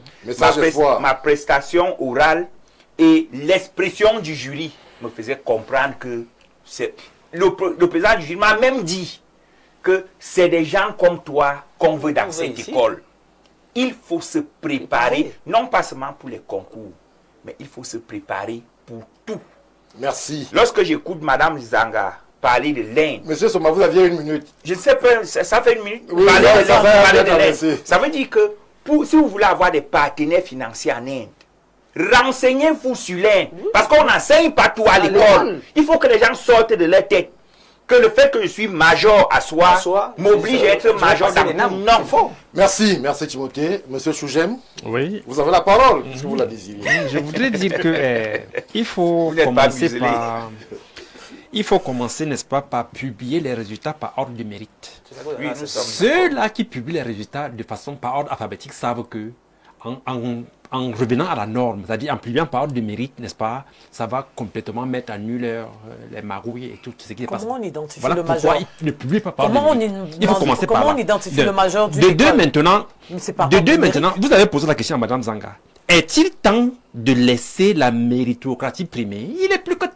Ce pays descend chaque jour, n'est-ce pas, dans des abîmes de désespoir, parce qu'on n'a pas, parce qu'on privilégie, parce qu'on ne privilégie pas le mérite. Vous voyez, le mérite, pas la méritocratie. C'est plus méritant. Dans notre pays, le mérite est toujours secondaire. Vous voyez, il y a toujours tout ce qui se passe comme transaction, je peux dire comme commerce. Mais comment vous avez fait pour être enseignant? Vous comprenez?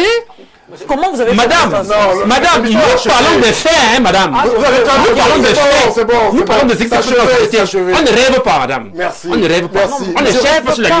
On ne rêve pas non plus. Merci à vous, merci à vous. On va vous dire justement ce message.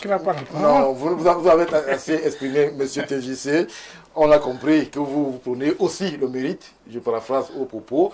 Madame Zanga, merci. Bonne chance pour les élections à venir dimanche prochain. Monsieur encore, monsieur Essomba, monsieur Chougem, comment vous remercier d'être passé par les studios de Info TV pour le grand soir. Vous ne bougez pas, tout de suite. C'est l'information en langue de Shakespeare. Mildred Fonguet est annoncée pour justement vous relayer cette information-là d'ici et d'ailleurs en langue de Shakespeare. 20h sera le même exercice en langue de Molière. Vous êtes sur Info TV, c'est la chaîne de l'information. Quant à nous, retrouvons-nous sur les mêmes antennes, toujours avec le même plaisir. Bon début de week-end.